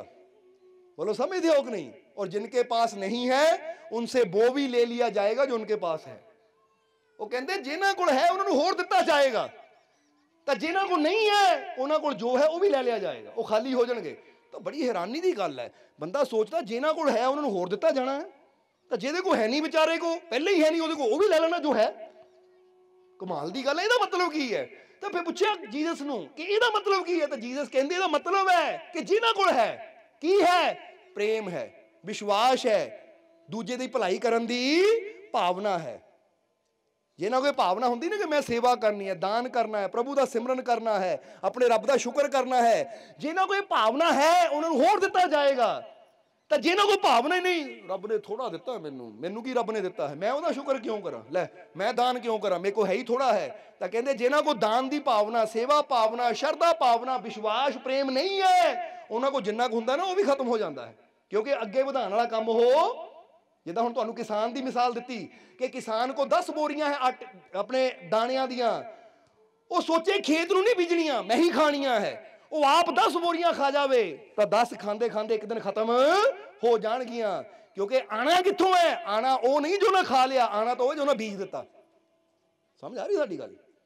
इसी तरह इंसान जदों कुछ नेकी करता है, अच्छाई करता है, तो फिर इंसान नूं मिलता है। सो ये नियम है रब दे घर दे, समझते हो कि नहीं? हुण जिद्दां जिद्दां बंदा ये नियमां ते चलदा कि अपने रब दा शुक्र करना, सवेरे उठ के सिमरन करिए, अपने मालिक दा सब तो पहला शुक्र करिए, और फिर जिद्दां गुरुआं रहबरां ने कहा है कि कहंदे हैं ना कि गोलक राखे नाए जो छलका करे व्यापार, कहे गोविंद सिंह लाल जी भोगे नरक हजार।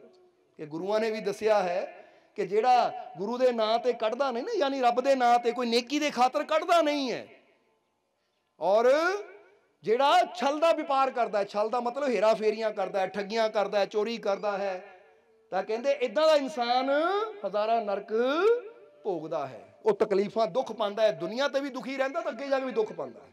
इसलिए कुदरत के नियम की है कि पेड़ सब नूं दिंदे है, हवावां सब नूं जीवन दे रही, कहंदे अपना मादा बना, मैं भी सब नूं देना है। हुण गल आ गई वो कहानी ते कि शहद लैण वास्ते घुम रहा बंदा, समझदे हो कि नहीं?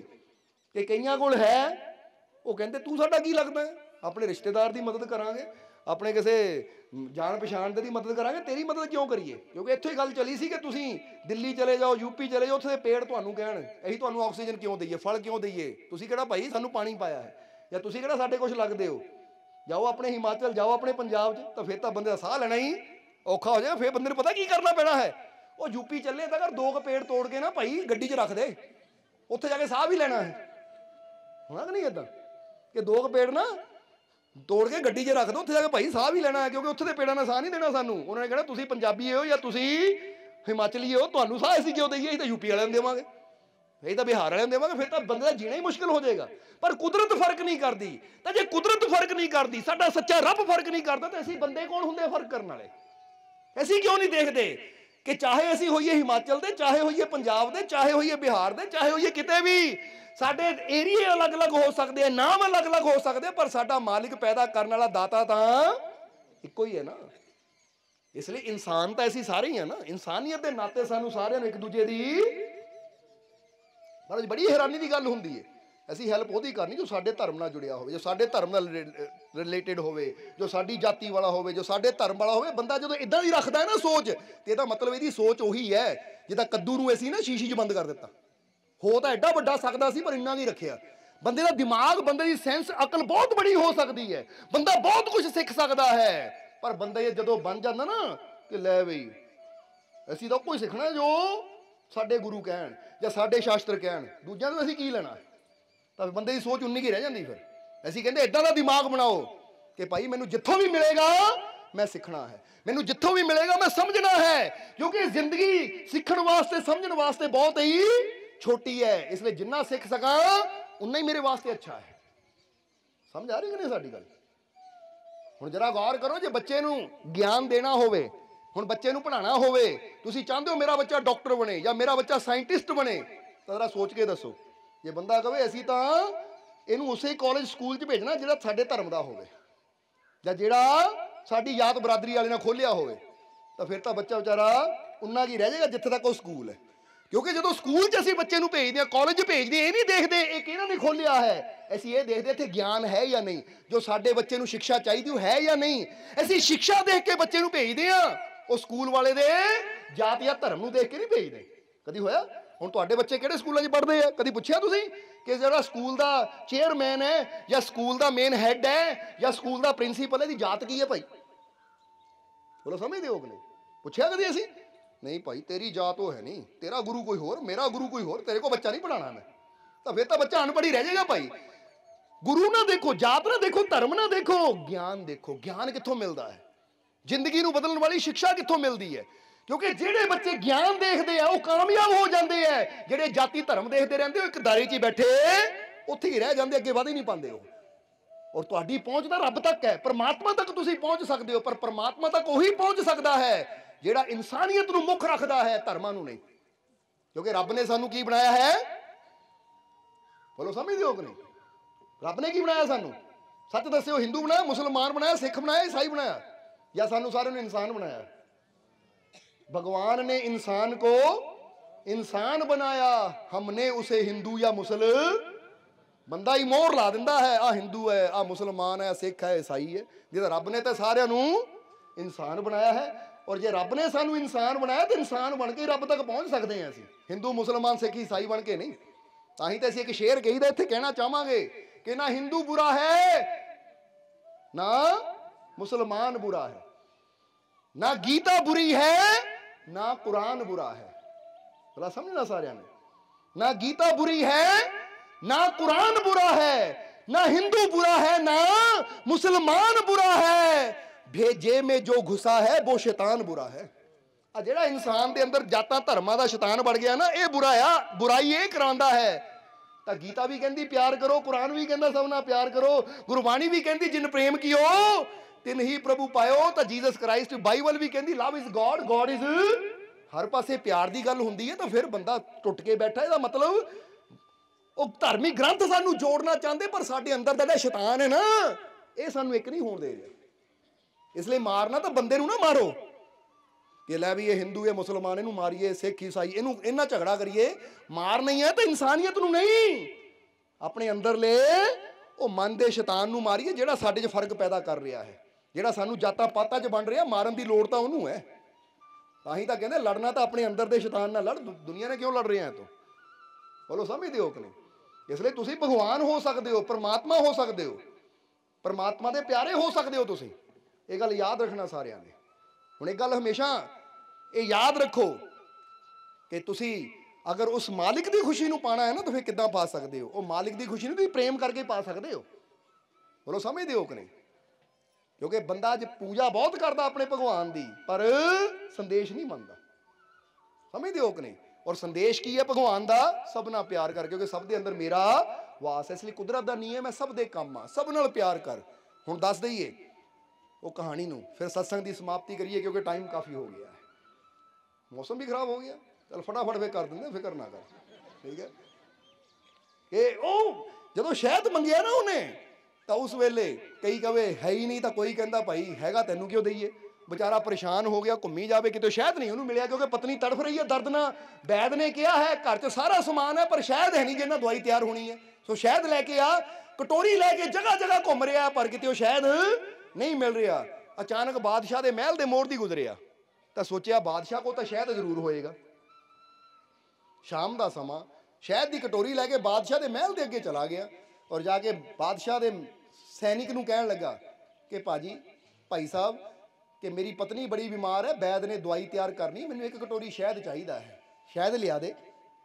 तो उस वेले सैनिक हुण देखो जिहड़े गेट कीपर हुंदे ना खड़े चपड़ासी, उहदी आकड़ ज़्यादा हुंदी, कहंदे लै तैनूं शहद देना, चल दौड़ इत्थों है, तैनूं बादशाह दे महल चों शहद लिया के देवां, परे हो।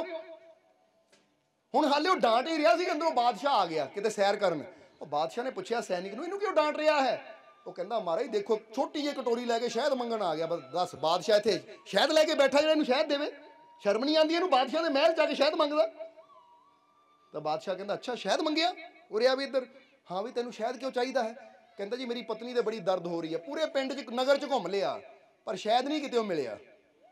वैद ने कहा शहद जरूरी है, नहीं तो पत्नी ने तड़फ तड़फ के मर जाना है, इसलिए उसकी दवाई वास्ते शहद का होना जरूरी है, फिर ही उसकी दर्द ठीक होनी है। सो महाराज अगर थोड़ा जिहा शहद दे दो कटोरी तो बड़ा अच्छा लगे होएगा, बड़ी तुहाडी मेहरबानी होएगी। बादशाह ने जो देखा तो बादशाह ने अपने वजीर नूं कहा इदां करो इनू 7 घड़े शहद दे लिया के दिओ। किन्ने घड़े? 7 घड़े शहद दे लिया के दिओ। वो आदमी भी हैरान, मैं तो एक कटोरी मंगी, कटोरी यानी कोली छोटी जी मंगी। वजीर भी कहन लगा महाराज इन्हां ते एक छोटी जी कटोरी मंगी है और तुसीं कहंदे 7 घड़े शहद दे दो, इन्हां दा कटोरी मंगी कटोरी दो। तो उसने की किया बादशाह ने? वो कहंदा भाई वो मंग रहा अपनी हैसीयत देख के, पर मैं दे रहा अपनी हैसीयत देख के, क्योंकि मैं बादशाह हाँ। अगर मैं कटोरी दूंगा मैनूं शर्म आनी है कि बादशाह दर तो कटोरी शहद लैके गया है, ਉਹਦੇ ਕੋਲ कटोरी है, वो अपनी हैसीयत के हिसाब नाल मंग रहा है, पर मैं बादशाह हाँ और मैं अपनी हैसीयत के हिसाब नाल दे रहा। इसलिए तुहानूं तां ही कहा रब बादशाह है, ਉਹਦੇ को मंगना अपनी औकात देख के ना मंगीए, ਉਹਦੀਆਂ रहमतां देख के मंगीए। क्या मालिक ठीक है मैं गुनाहगार हाँ, पापी हाँ, मैं बुरा हाँ, मैं टेढ़ा हाँ, पर टेढ़ा हाँ चाहे मेढ़ा हाँ, पर हाँ मैं तेरा ही। वो कहते ना मशहूरी हुंदी टेढ़ा है पर मेरा है, तू जिद्दां दा भी है मेरा ही है, बस रब भी कहता है। इसलिए अपने रब ते विश्वास रखिए, अपने मालिक ते यकीन रखिए। बोलो समझदे हो कि नहीं? और जद भी मंगिए कि ये कहो क्या मालिक तू बेअंत है, बस कृपा कर दे, झोलियां भर दे, तो फिर मालिक की रहमत नाल झोलियां भर जांदियां है। इसलिए हुण गड़गड़ हो रही है, चलो टेंशन ना लो, तुहानूं लगना कि हुण पता नहीं लंगर छक होना या नहीं होना, लंगर तो सानूं पता छक के ही जाना है, ठीक है, और छक भी होया ना, टेंशन ना लो। सो हुण आखिरले वचनां 'च यही कहांगे कि बस अपने मालिक ते यकीन रखो, और जिद्दां दस्सिया जिहड़ा कुदरत के नियमां नूं मनदा है फिर रब नूं हमेशा अगे लैके जांदा है। सो यकीन रखो, दिलों कहो जो कहना है कि मैनूं अपने मालिक ते पूरा, ये दिलों आवाज़ आनी चाहिए है, क्योंकि जो दिलों आवाज़ आती है तो रब तक पहुँचती है। तो फिर इंसान कहता ना मैनूं अपने मालिक ते पूरा, मेरियां झोलियां खुशियां नाल।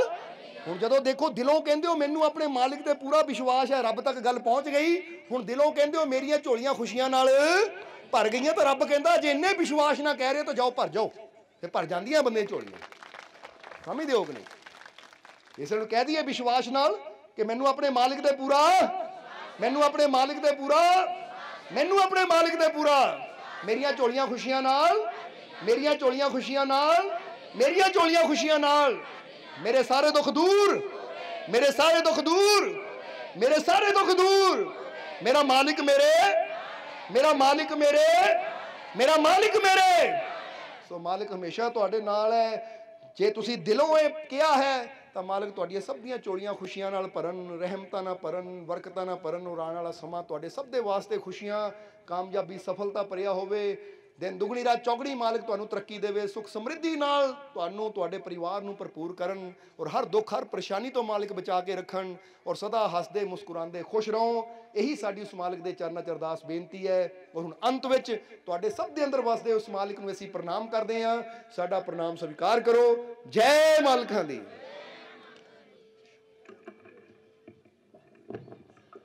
जय मालिकां दी।